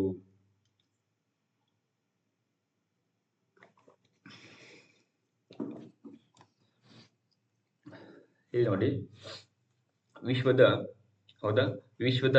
ಟಾಪ್ 20 ಅತ್ಯಂತ ಹೆಚ್ಚು ಮಾಲಿನ್ಯ ನಗರಗಳಲ್ಲಿ ಭಾರತದ 13 ನಗರಗಳು ಇರ್ತಕ್ಕಂಥದ್ದು. ಹೌದಾ ವಿಶ್ವದ ಟಾಪ್ 20 ಒಳಗ ಅತಿ ಹೆಚ್ಚು ಮಾಲಿನ್ಯ ಹೊಂದಿದ ನಗರಗಳಲ್ಲಿ ಇದರೊಳಗೆ 13 ನಗರಗಳು ನಮ್ಮ ಭಾರತ ದೇಶದಿಂದ ಸೆಲೆಕ್ಟ್ ಆಗ್ಯಾವ. ಅಂದ್ರೆ ಅಷ್ಟು ಮಾಲಿನ್ಯತೆಯಿಂದ ಇಲ್ಲಿ ಕೂಡಿರುವಂತದ್ದು. ಹೌದಾ ನೋಡಿ ವಿಶ್ವದ ಟಾಪ್ 20 ಅತ್ಯಂತ ಹೆಚ್ಚು ಮಾಲಿನ್ಯ ನಗರಗಳಲ್ಲಿ ಹೌದಾ 13 ನಗರಗಳು ಭಾರತದಲ್ಲಿವೆ ಇದೆ ಎಂದು ಮಂಗಳವಾರ ಪ್ರಕಟ ಆಗಿದ್ದು ಒಂದು ವರದಿ ಅಂತ ನಾವಿಲ್ಲಿ ನೋಡ್ತಾ ಬರ್ತೀವಿ. ಹೌದಾ ಈ ಒಂದು ವರದಿಯಲ್ಲಿ ಅತಿ ಹೆಚ್ಚು ಮಾಲಿನ್ಯ ಹೊಂದಿದ ನಗರ ಯಾವುದು ಅಂತ ಬಂದಾಗ ಯಾವುದು ಬೈರ್ನಿಹತ್ ಅಂತ ಬರ್ತೈತಿ. ಹೌದಾ ಬೈರ್ನಿಹತ್ ಇದು ಯಾವ ರಾಜ್ಯದಲ್ಲಿ ಕಂಡು ಬರ್ತದೆ? ಇದು ಅಸ್ಸಾಂನಲ್ಲಿ ಕಂಡು ಬರತಕ್ಕಂತಹ ಒಂದು ಯಾವುದು ನಗರ ಬೈರ್ನಿಹತ್ ಅಂತೇಳಿ ಕರೀತಾರೆ. ಬೈರ್ನಿಹತ್ ಈ ಪಟ್ಟಿಯಲ್ಲಿ ಅಗ್ರಸ್ಥಾನದಲ್ಲಿದೆ ಅಂತ ಗುರುತಿಸ್ತಾರೆ. ಹೌದಾ ಯಾರು ಇದನ್ನ ಗುಣಮಟ್ಟ ವರದಿಯನ್ನು ಯಾರು ಕೊಡ್ತಾರೆ ಅಂತ ಬಂದಾಗ ಯಾರು ಕೊಡ್ತಾರೆ ಅಂತಂದ್ರೆ IQAir IQAir ನ ವಿಶ್ವ ವಾಯು ಗುಣಮಟ್ಟ ವರದಿ ಅಂತೇಳಿ ಬರ್ತದೆ. ಹೌದಾ IQAir ನ ವಿಶ್ವ ವಾಯು ಗುಣಮಟ್ಟ ವರದಿಯಲ್ಲಿ ಕೊಟ್ಟಿರುವಂತದ್ದು. ಹೌದಾ 2024ರಲ್ಲಿ ದೆಹಲಿ ಜಾಗತಿಕವಾಗಿ ಅತ್ಯಂತ ಹೆಚ್ಚಿನ ಹೌದಾ ಮಲಿನ ರಾಜಧಾನಿಯಾಗಿ ಉಳಿದಿತ್ತು. ಸೊ ಇದು ಕೂಡ ಮತ್ತೆ ಅದನ್ನ ಕಂಟಿನ್ಯೂ ಮಾಡ್ತಾ ಬರ್ತದ ಯಾವುದು ದೆಹಲಿ ಅನ್ನುವಂಥದ್ದು. ಸೊ 2024ರಲ್ಲಿ ವಿಶ್ವದ 5ನೇ ಅತ್ಯಂತ ಮಾಲಿನ್ಯ ಭರಿತ ದೇಶವಾಗಿ ನಮ್ಮ ಭಾರತ ದೇಶ ಗುರುತಿಸಿರುವಂಥದ್ದು. ನಮ್ಮ ಭಾರತ ದೇಶ ಎಷ್ಟನೇ ಸ್ಥಾನದಲ್ಲಿದೆ? 5ನೇ ಸ್ಥಾನದಲ್ಲಿದೆ. ಹೌದಾ 2024ರ ಅಂಕಿಅಂಶ ಇದು. 2024ರ ವರದಿಯನ್ನ ಈಗ ಬಿಟ್ಟಿದ್ದಾರೆ. ಹೌದಾ ಅಂದ್ರೆ 2024ರಲ್ಲಿ ವಿಶ್ವದ 5ನೇ ಅತ್ಯಂತ ಮಾಲಿನ್ಯ ಭರಿತ ದೇಶ ಯಾವುದು ಅಂತಂದ್ರೆ ಅದು ಭಾರತ ದೇಶ ಇರ್ತಕ್ಕಂಥದ್ದು. ಹೌದಾ ಎಷ್ಟನೇ ಸ್ಥಾನದಲ್ಲಿ ಇದೆ ಅಂತಂದ್ರೆ 5ನೇ ಸ್ಥಾನದಲ್ಲಿ ಇರುವಂತದ್ದು. ಹೌದಾ ಅದೇ ರೀತಿಯಾಗಿ ವಿಶ್ವದ ಅಗ್ರ 20 ಅತ್ಯಂತ ಕಲುಷಿತ ನಗರಗಳಲ್ಲಿರುವ 13 ನಗರಗಳು ನಮ್ಮ ಭಾರತೀಯ ನಗರಗಳೇ ಆಗಿರುವಂತದ್ದು. ಅತಿ ಹೆಚ್ಚು ಅಂತ ಬಂದಾಗ ಅಸ್ಸಾಂನ ಬೈರ್ನಿಹತ್ ಅಂತೇಳಿ ಗುರುತಿಸ್ತೇವೆ. ಅದೇ ರೀತಿಯಾಗಿ ದೆಹಲಿ ಅನ್ಬೋದು, ಮುಲ್ಲನ್ ಅನ್ಬೋದು, ಪಂಜಾಬ್ನ ಪೂರ್ ಅನ್ಬೋದು, ಫರೀದಾಬಾದ್, ಲೋನಿ, ದೆಹಲಿ, ಗುರುಗ್ರಾಮ, ಗಂಗಾನಗರ್. ಸೊ ಇವನ್ನೆಲ್ಲ ನಾವಿಲ್ಲಿ ಗುರುತಿಸ್ತಾ ಬರ್ತೀವಿ. ಹೌದಾ ಇನ್ನು ವಾಯು ಮಾಲಿನ್ಯವು ಭಾರತದಲ್ಲಿ ಗಂಭೀರ ಆರೋಗ್ಯವನ್ನು ಅಪಾಯಲ್ಲಿ ತಂದೊಡ್ಡಿದೆ. ಹೌದಾ ಎಷ್ಟಂತಂದ್ರ ಪ್ರತಿ ವರ್ಷ ಅಲ್ಲಿ 5.2 ವರ್ಷಗಳ ಜೀವಿತಾವಧಿಯನ್ನು ಕಡಿಮೆ ಮಾಡ್ತಾ ಇದೆ. 5.2% ಜೀವಿತಾವಧಿ ಕಡಿಮೆ ಮಾಡೋದು ಅಂತಂದ್ರೆ ಏನು? ಈಗ ಒಬ್ಬ ವ್ಯಕ್ತಿ ಎಷ್ಟು 50 ವರ್ಷ ಬದುಕ್ತಾನಂತಂದ್ರೆ ಇದ್ರಲ್ಲಿ ಏನ್ ಮಾಡ್ತಿದ್ರು 5.2 ಅಷ್ಟು ಅಲ್ಲಿ ವಯಸ್ಸನ್ನ ಅಲ್ಲಿ ಜೀವಿತಾವಧಿಯನ್ನ ಕಡಿಮೆ ಮಾಡ್ತಾ ಇದೆ. ಅಂದ್ರೆ ಎಷ್ಟು 44.8 ವರ್ಷ ಜೀವಿತಾವಧಿಯನ್ನ ಅಲ್ಲಿ ಓದಿರುವಂತದ್ದು. ಸೊ ಈ ವಾಯು ಮಾಲಿನ್ಯದ ಏನಾಗ್ತಾ ಇದೆ 5.2 ರಷ್ಟು ವರ್ಷಗಳಷ್ಟು ಜೀವಿತಾವಧಿಯಲ್ಲಿ ಕಡಿಮೆ ಮಾಡಿರುವಂತದ್ದು. ಹೌದಾ ಸೊ ಇದಿಷ್ಟು ನಿಮಗೆ ಗೊತ್ತಿರಲಿ. ಯಾರು ಪ್ರಕಟ ಮಾಡ್ತಾರೆ ಅಂತ ಬಂದಾಗ ಸ್ವಿಸ್ ಹೌದಾ ವಾಯು ಗುಣಮಟ್ಟ ತಂತ್ರಜ್ಞಾನ ಕಂಪನಿಯ IQ-Air ನ ವಿಶ್ವ ವಾಯು ಗುಣಮಟ್ಟ ವರದಿ ಅಂತ ಗುರುತಿಸ್ತೀವಿ. ಸೊ ಅತಿ ಹೆಚ್ಚು ಅಂತ ಬಂದಾಗ ಯಾವ ನಗರ ಐತಿ? ಬರ್ನಿಹೈತ್ ಅನ್ನುವಂತ ನಗರ ಐತಿ. ನಮ್ಮ ಭಾರತ ದೇಶ ಎಷ್ಟನೇ ಸ್ಥಾನದಲ್ಲಿದೆ ಅಂತ ಬಂದಾಗ ಇದು 5ನೇ ಸ್ಥಾನದಲ್ಲಿ ಇರುವಂತದ್ದು. ಹೌದಾ ಇನ್ನು ನೆಕ್ಸ್ಟ್ ಕ್ವಶನ್ ನೋಡಿ. ಆಲಮಟ್ಟಿ ಅಣೆಕಟ್ಟೆಗೆ ಕೆಳಗಿನ ಯಾವ ಹೆಸರಿನಿಂದ ಕರೆಯುತ್ತಾರೆ ಅಂತ ಪ್ರಶ್ನೆ ಆಗಿದೆ. ಆಲಮಟ್ಟಿ ಅಣೆಕಟ್ಟೆಗೆ ಯಾವುದೇ ಹೆಸರಿನಿಂದ ಕರೀತಾರೆ? ಆಪ್ಷನ್ ಸಿ ಜವಾಹರ್ಲಾಲ್ ನೆಹರು ಅಣೆಕಟ್ಟು, options B Lal Bahadur Shastri, option C Indira Gandhi, option B D ಯಾವುದು ಸರ್ದಾರ್ ವಲ್ಲಭಾಯ್ ಅಣೆಕಟ್ಟೆ ಅಂತ ಕರೀತಾರ. ಸೊ ಅದ್ರಲ್ಲಿ ಸರಿಯಾದ ಉತ್ತರ ಯಾವುದು ಅಂತ ಬಂದಾಗ options B is right answer. ಹೌದಾ ಲಾಲ್ ಬಹದ್ದೂರ್ ಶಾಸ್ತ್ರಿ ಅಣೆಕಟ್ಟು ಅಂತ ಹೇಳಿ ಕರೀತಾರೆ. ಹೌದಾ ಆಲಮಟ್ಟಿ ಅಣೆಕಟ್ಟಿಗೆ ಏನಿಂದ ಕರೀತಾರ? ಲಾಲ್ ಬಹದ್ದೂರ್ ಶಾಸ್ತ್ರಿ ಅಣೆಕಟ್ಟು ಅಂತ ಹೇಳಿ ಕರೀತಾರೆ. ಸೊ ಈ ಅಣೆಕಟ್ಟು ಏನಕ್ಕೆ ನ್ಯೂಸ್ ಅಲ್ಲಿ ಇತ್ತು? ಹೌದಾ ಆಲಮಟ್ಟಿ ಅಣೆಕಟ್ಟು ಅನ್ನುವಂಥದ್ದು. ಸೊ ಇದು ಯಾವ ಉದ್ದೇಶ ನ್ಯೂಸ್ ಅಲ್ಲಿ ಇತ್ತು ಅಂತ ಬಂದಾಗ ನೋಡಿ ಆಲಮಟ್ಟಿ ಎತ್ತರ ಹೌದಾ ಸುಪ್ರೀಂಮಂಗಳಕ್ಕೆ ಮಹಾರಾಷ್ಟ್ರ ಅನ್ನುವಂಥದ್ದು. ಅಂದ್ರೆ ಆಲಮಟ್ಟಿ ಅಣೆಕಟ್ಟನ್ನ ಎತ್ತರ ಮಾಡ್ಬೇಕಂತೇಳಿ ಈಗಾಗಲೇ ಅಲ್ಲಿ ಒಂದು ಸಮಿತಿ ಮುಖಾಂತರ ಸುಪ್ರೀಂ ಕೋರ್ಟ್ ಅಲ್ಲಿ ಅಲ್ಲಿ ಅನುಮತಿನ ಕೊಟ್ಟಿತ್ತು. ಆದ್ರೆ ಮಹಾರಾಷ್ಟ್ರ ಇದಕ್ಕೆ ಏನ್ ಮಾಡಿತಿ ಮತ್ತೆ ಇದಕ್ಕೆ ತಕರಾರು ಅರ್ಜಿಯನ್ನು ಹಾಕಿರುವಂತದ್ದು. ತಕರಾರು ಮಾಡ್ತಾ ಇದೆ. ಹೌದಾ ಯಾಕಂದ್ರೆ ಅಲ್ಲಿ ಆಲಮಟ್ಟಿ ಅಣೆಕಟ್ಟನ್ನ ನೀವು ಎತ್ತರ ಮಾಡಬೇಡ್ರಿ ಅನ್ನುವಂಥದ್ದಲ್ಲಿ ಹೇಳ್ತಕ್ಕಂಥದ್ದು. ಹೌದಾ ನೋಡಿ ಆಲಮಟ್ಟಿ ಅಣೆಕಟ್ಟಿನ ಎತ್ತರ ಹೌದಾ ಆಲಮಟ್ಟಿ ಎತ್ತರ ಸುಪ್ರೀಂಮಂಗಳಕ್ಕೆ ಅಂದ್ರೆ ಆಲಮಟ್ಟಿ ಅಣೆಕಟ್ಟು ಎತ್ತರ ಹೆಚ್ಚಿಸುವ ಸಲುವಾಗಿ ಕರ್ನಾಟಕದ ಪ್ರಸ್ತಾವವನ್ನ ಪ್ರಶ್ನಿಸಿ ಮಹಾರಾಷ್ಟ್ರ ಸರ್ಕಾರ ಸುಪ್ರೀಂ ಕೋರ್ಟ್ ನಲ್ಲಿ ಮಧ್ಯಂತರ ಅರ್ಜಿಯನ್ನು ಕೂಡ ಅಲ್ಲಿ ಸಲ್ಲಿಸಿರುವಂತದ್ದು. ಹೌದಾ ಸೊ ಆಲಮಟ್ಟಿ ಜಲಾಶಯ ಈಗ ಪ್ರೆಸೆಂಟ್ ಎಷ್ಟೈತಿ ಅಂದ್ರೆ 519.60 ಮೀಟರ್ ಎತ್ತರ ಐತಿ. ಹೌದಾ ಇದನ್ನ 524.25 ಮೀಟರ್ಗೆ ಎತ್ತರಿಸಲು ಅಧಿಸೂಚನೆ ಹೊರಡಿಸುವಂತೆ ಕೇಂದ್ರ ಸರ್ಕಾರವನ್ನು ಕರ್ನಾಟಕ ಸರ್ಕಾರದಲ್ಲಿ ಕೋರಿರುವಂತದ್ದು. ಸೊ ಈ ಒಂದು ಉದ್ದೇಶದಿಂದ ಇದು ನ್ಯೂಸ್ ಅಲ್ಲಿ ಇರ್ತಕ್ಕಂಥದ್ದು. ಎಷ್ಟಿದೆ ಕರ್ನಾಟಕ ಪ್ರೆಸೆಂಟ್ ಅಂತಂದ್ರೆ 519.60 ಮೀಟರ್ ಎತ್ತರ ಐತಿ ಈಗ ಆಲ್ರೆಡಿ ಎಲ್ಲಿಂದ ಸಮುದ್ರ ಮಟ್ಟದಿಂದ. ಸೊ ಇದನ್ನ ಏನ್ ಮಾಡ್ತಾ ಇದೀವಿ ನಾವು 524.25 ಮೀಟರ್ ನಾವು ಹೆಚ್ಚಿಗೆ ಮಾಡ್ಬೇಕನ್ನತ್ತೀವಿ ಅಂತೇಳಿ ಇವರು ಕೇಂದ್ರ ಸರ್ಕಾರಕ್ಕೆ ಕೋರೈತೆ. ಯಾವ್ದು ನಮ್ಮ ಕರ್ನಾಟಕ ಸರ್ಕಾರ. ಆದ್ರೆ ಇದಕ್ಕೆ ಏನ್ ಮಾಡ್ತಾ ಇದೆ ಮಹಾರಾಷ್ಟ್ರ ಸರ್ಕಾರ ಇದಕ್ಕೆ ಮಧ್ಯಂತರ ತಕರಾರು ಅರ್ಜಿಯಲ್ಲಿ ಹಾಕಿರುವಂತದ್ದು. ಸೊ ಇದನ್ನ ಹೈಟ್ ಮಾಡಬೇಡ್ರಿ ಅನ್ನುವಂಥದ್ದು. ಯಾಕಂತಂದ್ರೆ ಹಿನ್ನೂರು ಬಂತಂದ್ರೆ ಸೊ ಹಿನ್ನೀರದಿಂದ ಮಹಾರಾಷ್ಟ್ರದ ಕೆಲವೊಂದು ಗ್ರಾಮಗಳಲ್ಲಿ ಮುಳುಗಿ ಹೋಗ್ತಾವ. ಸೊ ಆ ಉದ್ದೇಶಕ್ಕಾಗಿ ಅವರು ಅಲ್ಲಿ ಅಣೆಕಟ್ಟಿನ ಎತ್ತರನ ಹೆಚ್ಚಿಗೆ ಮಾಡಬೇಡಿ ಅನ್ನುವಂಥದ್ದಲ್ಲಿ ನೋಡ್ತಾ ಬರ್ತೀವಿ. ಹೌದಾ ಇನ್ನ ಆಲಮಟ್ಟಿ ಜಲಾಶಯ ಅಂತ ಬಂದಾಗ ಇದಕ್ಕೆ ಲಾಲ್ ಬಹದ್ದೂರ್ ಶಾಸ್ತ್ರಿ ಜಲಾಶಯ ಅಂತೇಳಿ ಕೂಡ ಕರೀತಾರೆ.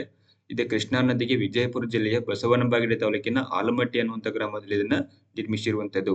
ಹೌದಾ ಕೃಷ್ಣಾ ನದಿಗೆ ವಿಜಯಪುರ ಜಿಲ್ಲೆಯ ಬಸವನಬಾಗೇಡಿ ತಾಲೂಕಿನ ಆಲಮಟ್ಟಿಯಲ್ಲಿ ಇದನ್ನ ನಿರ್ಮಿಸಲಾಗಿದೆ. ಹೌದಾ 1964ರಲ್ಲಿ ಅಂದಿನ ಪ್ರಧಾನಿಯರು ಲಾಲ್ ಬಹದ್ದೂರ್ ಶಾಸ್ತ್ರಿ ಅವರು ಇದಕ್ಕೆ ಅಡಿಗಲ್ಲನ್ನ ಹಾಕ್ತಾರೆ. ಸೊ ಇವರ ಉದ್ದೇಶದಿಂದ ಇದನ್ನೇ ಹೆಸರಲ್ಲಿ ಇಟ್ಟಿರುವಂತದ್ದು. ಹೌದಾ ಬ್ರಿಜೇಶ್ ಕುಮಾರ್ ನೇತೃತ್ವದ ಸಮಿತಿ ತೀರ್ಪು ನೀಡಿ ಅಣೆಕಟ್ಟಿನ ಎತ್ತರವನ್ನು ಸಮುದ್ರ ಮಟ್ಟದಿಂದ 519 ಮೀಟರ್ಗೆ ಅಲ್ಲಿ ಎತ್ತರವಾಗಿ ಕೂಡ ಇಲ್ಲಿ ನಿರ್ಮಿಸಲು ಅವಕಾಶವನ್ನು ಕಲ್ಪಿಸಿತ್ತು. ಸೊ ಇದನ್ನ 524 ಮಾಡ್ಬೇಕಂತ ಇಲ್ಲಿ ಕರ್ನಾಟಕ ಸರ್ಕಾರ ಅಲ್ಲಿ ಕೇಂದ್ರ ಸರ್ಕಾರಕ್ಕೆ ಮನವಿಯನ್ನು ಕೂಡ ಅಲ್ಲಿ ಸಲ್ಲಿಸಿರುವಂತದ್ದು. ಹೌದಾ ಕೃಷ್ಣಾ ನದಿ ಇದು ಭಾರತದ 4ನೇ ಅತಿ ದೊಡ್ಡ ನದಿಯಾಗಿದೆ. ಹೌದಾ ಮಹಾರಾಷ್ಟ್ರ, ಆಂಧ್ರ ಪ್ರದೇಶ, ತೆಲಂಗಾಣ, ಕರ್ನಾಟಕ ಒಟ್ಟು 4 ರಾಜ್ಯಗಳಲ್ಲಿ ಇದು ಹರಿಯುವಂತದ್ದು. ಹೌದಾ ಅದೇ ರೀತಿಯಾಗಿ ಒಟ್ಟು ಇದು 1300 ಕಿಲೋಮೀಟರ್ ದೂರ ಹರಿತದೆ. ಹೌದಾ? ಕೆಲವೊಂದು 1400 ಕಿಲೋಮೀಟರ್ ಕೂಡ ಇರುವಂತದ್ದು. ಹೌದಾ? ಕಿಲೋಮೀಟರ್ ದೂರ ಹರಿದು ಇದು ಬಂಗಾಳ ಕೊಲ್ಲಿಯನ್ನು ಕೂಡ ಸೇರುವಂತದ್ದು. ನಮ್ಮ ಕರ್ನಾಟಕದಲ್ಲಿ ಎಷ್ಟು 483 ಕಿಲೋಮೀಟರ್ ದೂರ ಹರಿದಿದೆ. ಯಾವುದು? ಈ ಕೃಷ್ಣಾ ನದಿ. ನಮ್ಮ ಕರ್ನಾಟಕದಲ್ಲಿ ಎಷ್ಟು ಇರ್ತದೆ? 483 ಕಿಲೋಮೀಟರ್ ಇದು ಹರಿಯುವಂತದ್ದು. ಅದೇ ರೀತಿಯಾಗಿ ಇದು ಮಹಾರಾಷ್ಟ್ರದ ಮಹಾಬಲೇಶ್ವರ ಎಂಬಲ್ಲಿ ಉಗಮವಾಗ್ತದೆ. ಹೌದಾ? ಉಗಮವಾಗಿ ಆಂಧ್ರ ಪ್ರದೇಶದ ನಿಜಾಂ ಪಟ್ಟಣದ ಬಳಿಯಲ್ಲಿ ಬಂಗಾಳ ಕೊಲ್ಲಿಯನ್ನು ಸೇರುತ್ತದೆ. ಹೌದಾ? ಸೊ ಇದಿಷ್ಟು ನಿಮಗೆ ನೆನಪಿರಲಿ. ಎಲ್ಲಿ ಹುಡ್ತದೆ ಇದು? ಮಹಾಬಲೇಶ್ವರದಲ್ಲಿ ಉಗಮ ಹೊಂದುತ್ತದೆ. ಈ ಮಹಾಬಲೇಶ್ವರ ಅಂತ ಬಂದಾಗ ಮಹಾರಾಷ್ಟ್ರದ ಅತಿ ಎತ್ತರ ಶಿಖರ ಇದು. ಹೌದಾ? ಮಹಾರಾಷ್ಟ್ರದ ಅತಿ ಎತ್ತರ ಶಿಖರ ಅಂತೇಳಿ ಗುರುತಿಸ್ತೀವಿ. ಹೌದಾ? ಸಾರಿ, 2ನೇ ಅತಿ ಎತ್ತರ ಶಿಖರ ಇದು. ಹೌದಾ? ಮಹಾಬಲೇಶ್ವರ. ಅತಿ ಎತ್ತರ ಅಂತ ಬಂದಾಗ ಕಾಲ್ಸುಬೈ ಶಿಖರ ಅಂತ ಬರ್ತೈತೆ. ಸೊ ಇದು ಮಹಾರಾಷ್ಟ್ರದಲ್ಲಿ ಕಂಡು ಬರ್ತದೆ. ಯಾವುದು? ಮಹಾಬಲೇಶ್ವರ ಅನ್ನುವಂಥದ್ದು. ಹೌದಾ? ಸೊ ಇದು ಮಹಾಬಲೇಶ್ವರ ಎಂಬಲ್ಲಿ ಉಗಮವಾಗಿ ಆಂಧ್ರ ಪ್ರದೇಶ ನಿಜಾಂ ಪಟ್ಟಣದ ಬಳಿಯಲ್ಲಿ ಬಂಗಾಳ ಕೊಲ್ಲಿಯಲ್ಲಿ ಸೇರುವಂಥದ್ದು.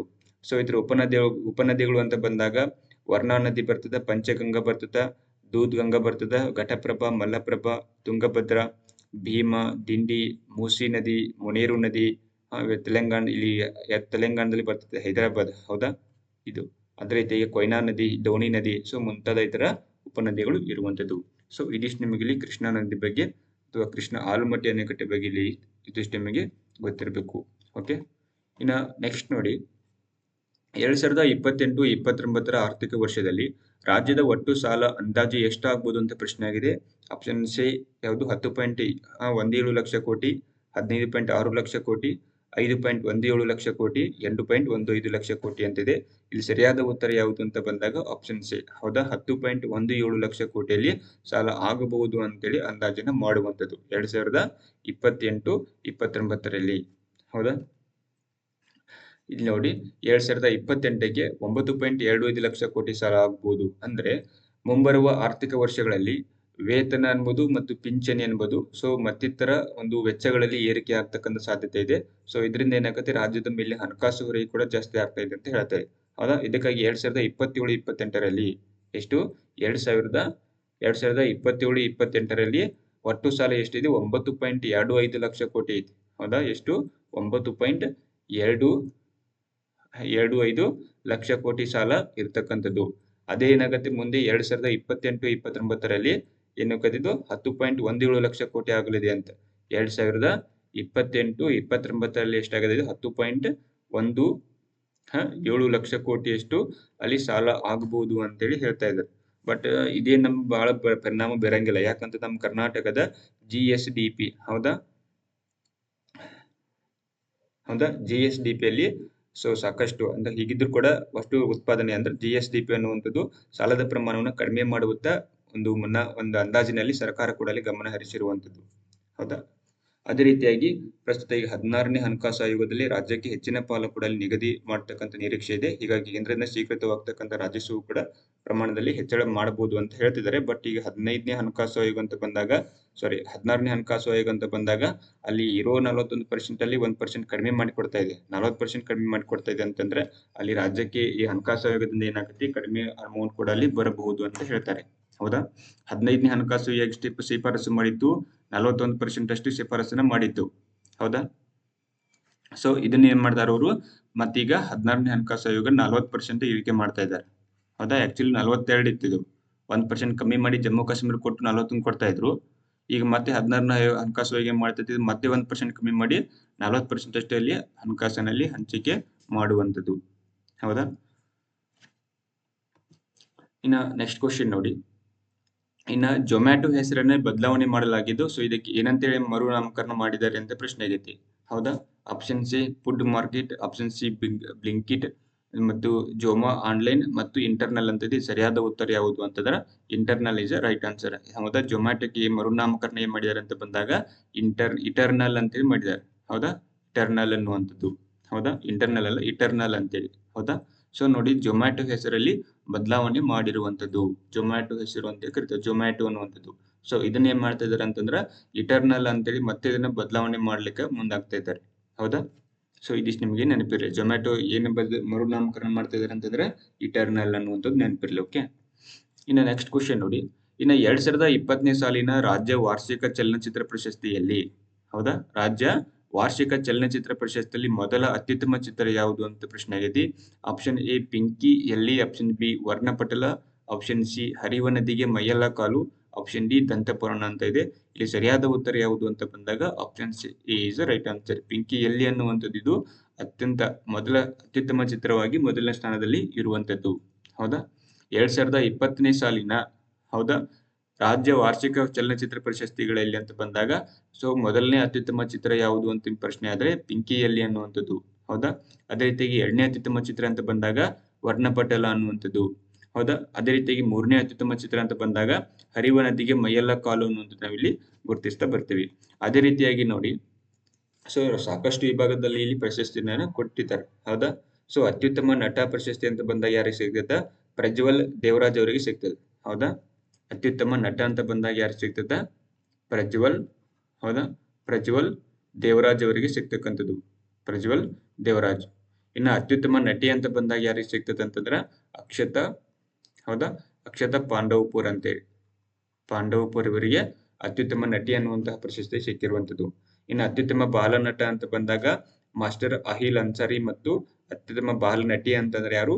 ಬೇಬಿ ಹಿತೈಷಿ ಪೂಜಾರ್ ಅನ್ನುವಂಥದ್ದು. ಸೊ ಇವರಿಗೆ ಈ ಪ್ರಶಸ್ತಿ ಸಿಕ್ಕಿರುವಂತದ್ದು. ಅದೇ ರೀತಿಯಾಗಿ ಸಂಗೀತ ನಿರ್ದೇಶನ ಅನ್ಬೋದು, ಛಾಯಾಚಿತ್ರಗ್ರಹಣ ಅನ್ಬೋದು, ಸಂಭಾಷಣೆ ಒಳಗ, ಸೊ ಈ ರೀತಿ ಬೇರೆ ಬೇರೆ ವಿಭಾಗದಲ್ಲಿ ಸಾಕಷ್ಟು ಪ್ರಶಸ್ತಿಯನ್ನ ಇಲ್ಲಿ ಕೊಟ್ಟಿರುವಂತದ್ದು. ಹೌದಾ, ಸೊ ಇದನ್ನ ಏನ್ ಮಾಡ್ತಾರ ಅಂತಂದ್ರ ಇಲ್ಲಿ ಡಿಸ್ಕ್ರಿಪ್ಷನ್ ಅಲ್ಲಿ ನಮ್ಮ ಟೆಲಿಗ್ರಾಮ್ ಲಿಂಕ್ ಅನ್ನ ಕೊಟ್ಟಿರ್ತೇನೆ ನಾನು, ಅದ್ರೊಳಗೆ ಜಾಯ್ನ್ ಆಗ್ರಿ. ಆ ಲಿಂಕ್ ಥ್ರೂ ಜಾಯ್ನ್ ಆಗಿ ಟೆಲಿಗ್ರಾಮ್ ಗ್ರೂಪ್ಗೆ. ಸೊ ಅಲ್ಲಿ ಇದನ್ನ ಪೇಪರ್ ಕಟಿಂಗ್ ಅನ್ನ ಹಾಕಿರ್ತೀನಿ ನಾನು, ಅಲ್ಲಿ ಒಂದ್ಸಲ ಡೀಟೇಲ್ಸ್ ಆಗಿ ನೋಡ್ಕೊಳ್ಳಿದ್ದೀನಿ. ಓಕೆ, ಸೊ ಇಲ್ಲಿ ನಿಮಗೆ ಕ್ಲಿಯರ್ ಆಗಿ ಕಾಣದೇ ಇರ್ಬೋದಿದೆ. ಸೊ ಆ ಉದ್ದೇಶಕ್ಕಾಗಿ. ಹೌದಾ, ಇನ್ನು ನೆಕ್ಸ್ಟ್ ನೋಡಿ, ಇನ್ನು ಜಾಗತಿಕ ಭಯೋತ್ಪಾದನೆ ಸೂಚ್ಯಂಕದಲ್ಲಿ ಮೊದಲ ಸ್ಥಾನದಲ್ಲಿ ಇರುವುದು ಯಾವುದು ಅಂತ ಪ್ರಶ್ನೆ ಆಗಿದೆ. ಜಾಗತಿಕ ಭಯೋತ್ಪಾದನೆ ಸೂಚ್ಯಂಕದಲ್ಲಿ ನಮ್ಮ ಭಾರತ ಎಷ್ಟನೇ ಸ್ಥಾನದಲ್ಲಿದೆ ಅಂತ ಇದೆ. ಹೌದಾ, ಸರಿ, ಇಲ್ಲಿ ಮೊದಲನೇ ಸ್ಥಾನದಲ್ಲಿ ಇರತಕ್ಕಂತಹ ದೇಶ ಯಾವುದು ಅಂತ ಪ್ರಶ್ನೆ ಆಗಿದೆ. ಜಾಗತಿಕ ಭಯೋತ್ಪಾದನೆ ಸೂಚ್ಯಂಕದಲ್ಲಿ ಮೊದಲನೇ ಸ್ಥಾನದಲ್ಲಿ ಇರತಕ್ಕಂಥ ದೇಶ ಯಾವುದು ಅಂತಂದ್ರೆ option C Pakistan, option B Afghanistan, option C Bangladesh, option D ಯಾವುದು ಇದು ಬರ್ಕಿನಾ ಫಾಸೋ ಆಗ್ಬೇಕಿತ್ತು. ಹೌದಾ, ಬರ್ಕಿನಾ ಫಾಸೋ. ಹೌದಾ, ಬರ್ಕಿನಾ ಫಾಸೋ ಅಂತಿದೆ. ಇಲ್ಲಿ ಸರಿಯಾದ ಉತ್ತರ ಯಾವುದು ಅಂತಂದ್ರೆ ಆಪ್ಷನ್ ಡಿ ಇದೆ ರೈಟ್ ಆನ್ಸರ್. ಯಾಕಂದ್ರೆ ಬರ್ಕಿನಾ ಫಾಸೋ ಅನ್ನುವಂಥದ್ದು ಭಯೋತ್ಪಾದನೆ ಸೂಚ್ಯಂಕದಲ್ಲಿ ಮೊದಲನೇ ಸ್ಥಾನದಲ್ಲಿ ಇರತಕ್ಕಂಥದ್ದು. ಹೌದಾ, ನೋಡಿ, ಜಾಗತಿಕ ಭಯೋತ್ಪಾದನೆ ಸೂಚ್ಯಂಕ ಅಂತ ಬಂದಾಗ ಒಟ್ಟು ಇದರಲ್ಲಿ 163 ದೇಶಗಳನ್ನ ಪರಿಗಣಿಸ್ತಾರೆ. ಎಷ್ಟು? 163 ದೇಶಗಳನ್ನ ಪರಿಗಣಿಸ್ತಾರಲ್ಲ. ಸೊ ಇದರಲ್ಲಿ ಇದನ್ನ institute for economics and peace ಅನ್ನುವಂಥವ್ರು ಇದನ್ನ ಈ ಒಂದು ವರದಿನಲ್ಲಿ ಬಿಡುಗಡೆ ಮಾಡ್ತಾ ಬರ್ತಾರೆ. ಸೊ ಜಾಗತಿಕ ಭಯೋತ್ಪಾದನೆ ಸೂಚ್ಯಂಕದಲ್ಲಿ ಬುರ್ಕಿನಾ ಫಾಸೋ ಅನ್ನುವಂಥದ್ದು ಮೊದಲನೇ ಸ್ಥಾನದಲ್ಲಿ ಇರತಕ್ಕಂಥದ್ದು ಗುರುತಿಸಿ. ಅದೇ ರೀತಿಯಾಗಿ ಪಾಕಿಸ್ತಾನ ಇದು 2ನೇ ಸ್ಥಾನದಲ್ಲಿ ಇದ್ರೆ, ನಮ್ಮ ಭಾರತ 14ನೇ ಸ್ಥಾನದಲ್ಲಿದೆ. ಹೌದಾ, 14ನೇ ಸ್ಥಾನದಲ್ಲಿದೆ ಅಂತ ಗುರುತಿಸ್ತೀವಿ. ಹೌದಾ, ನೋಡಿ, ಭಯೋತ್ಪಾದನೆ ಸೂಚ್ಯಂಕ ಅಂತ ಬಂದಾಗ, ಹೌದಾ, ಏನ್ ನೆನಪಿಟ್ಕೋಬೇಕು ನೀವು? ಭಯೋತ್ಪಾದನೆ ಸೂಚ್ಯಂಕದೊಳಗೆ ಅಂತ ಬಂದಾಗ ಇಲ್ಲಿ ಮೊದಲನೇ ಸ್ಥಾನದಲ್ಲಿ ಯಾವ್ದಿದೆ ಅಂತಂದ್ರೆ ಬರ್ಕಿನಾ ಫಾಸೋ ಇರ್ತಕ್ಕಂಥದ್ದು. ಹೌದಾ, ಬರ್ಕಿನಾ ಫಾಸೋ ಮೊದಲನೇ ಸ್ಥಾನದಲ್ಲಿದೆ. ಅದೇ ರೀತಿಯಾಗಿ ನಮ್ಮ ಪಾಕಿಸ್ತಾನ ಎಷ್ಟೇ ಸ್ಥಾನದಲ್ಲಿದೆ? ಪಾಕಿಸ್ತಾನ ಇದು 2ನೇ ಸ್ಥಾನದಲ್ಲಿ ಇರ್ತಕ್ಕಂಥದ್ದು. ಅದೇ ರೀತಿಯಾಗಿ ನಮ್ಮ ಭಾರತ ಅಂತ ಬಂದಾಗ, ಹೌದಾ, ಭಾರತ ಇದು ಎಷ್ಟನೇ ಸ್ಥಾನದಲ್ಲಿದೆ? 14ನೇ ಸ್ಥಾನದಲ್ಲಿ ಇರುವಂತದ್ದು. ಹೌದಾ, ಸೊ ಎಷ್ಟು ದೇಶಗಳ ಈ ವರದಿಯಲ್ಲಿ ಪರಿಗಣಿಸ್ತಾರೆ ಅಂತ ಬಂದಾಗ 160 ದೇಶಗಳನ್ನ ಇದರಲ್ಲಿ ಪರಿಗಣಿಸುವಂತದ್ದು. ಹೌದಾ, ಇದಿಷ್ಟು ನಿಮಗೆ ಇಲ್ಲಿ ನೆನಪಿರಲಿ. ಅದೇ ರೀತಿಯಾಗಿ ಇಸ್ಲಾಮಿಕ್ ಸ್ಟೇಟ್ ಅನ್ನುವಂಥದ್ದು ಅತ್ಯಂತ ಮಾರಕ ಭಯೋತ್ಪಾದಕ ಸಂಘಟನೆಯಾಗಿ ಉಳಿದಿರುವಂತದ್ದು. ಹೌದಾ, ಸೊ ಇದಿಷ್ಟು ನಿಮಗೆ ಇಲ್ಲಿ ನೆನಪಿರಲಿ. ಅದೇ ರೀತಿಯಾಗಿ ಸಹೇಲ್ ಪ್ರದೇಶವನ್ನ ಭಯೋತ್ಪಾದನೆಯ ಕೇಂದ್ರ ಅಂತೇಳಿ ಕೂಡ ಇಲ್ಲಿ ವಿವರಿಸಲಾಗಿದೆ ಅಂತ ನೋಡಿ. ಸಹೇಲ್ ಪ್ರದೇಶವನ್ನ ಭಯೋತ್ಪಾದನೆಯ ಕೇಂದ್ರ ಅಂತೇಳಿ ಕರೆದಿದ್ದಾರೆ. ಹೌದಾ, ಇನ್ನ ನೆಕ್ಸ್ಟ್ ಕ್ವಶನ್ ನೋಡೋಣ.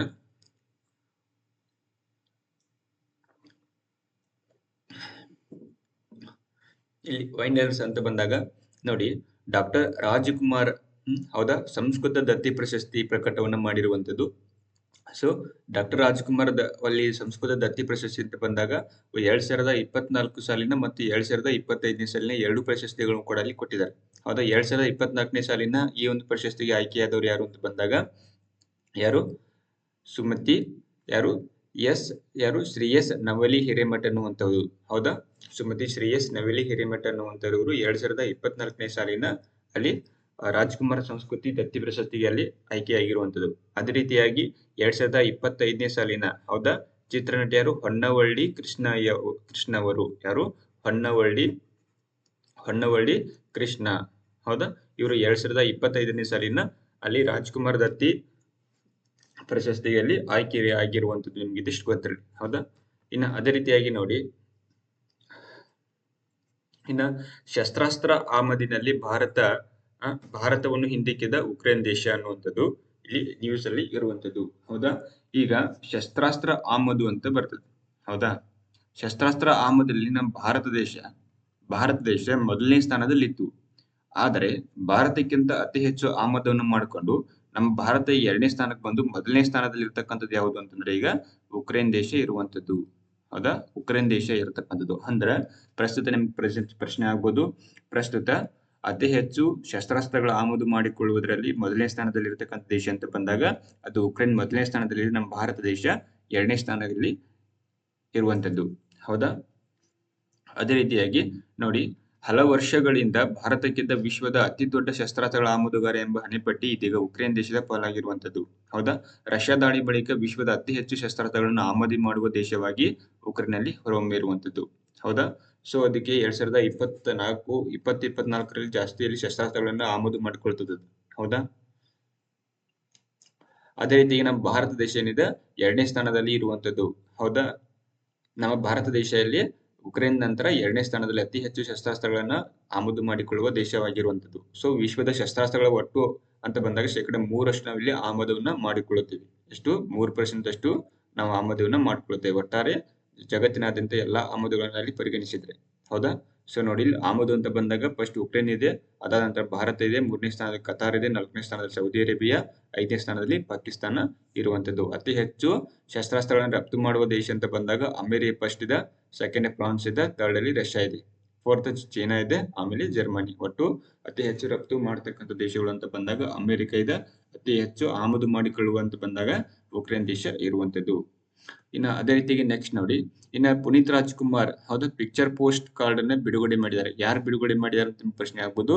ಅದು ಇವರ 50ನೇ ಜನ್ಮದಿನದ ನೆನಪಿನಲ್ಲಿ ಭಾರತೀಯ ಅಂಚೆ ಇಲಾಖೆ, ಹೌದಾ, ನೆನಪಿರಲಿ, ಭಾರತೀಯ ಅಂಚೆ ಇಲಾಖೆದವರು ಇದನ್ನ ಪ್ರಕಟ ಮಾಡಿರುವಂತದ್ದು.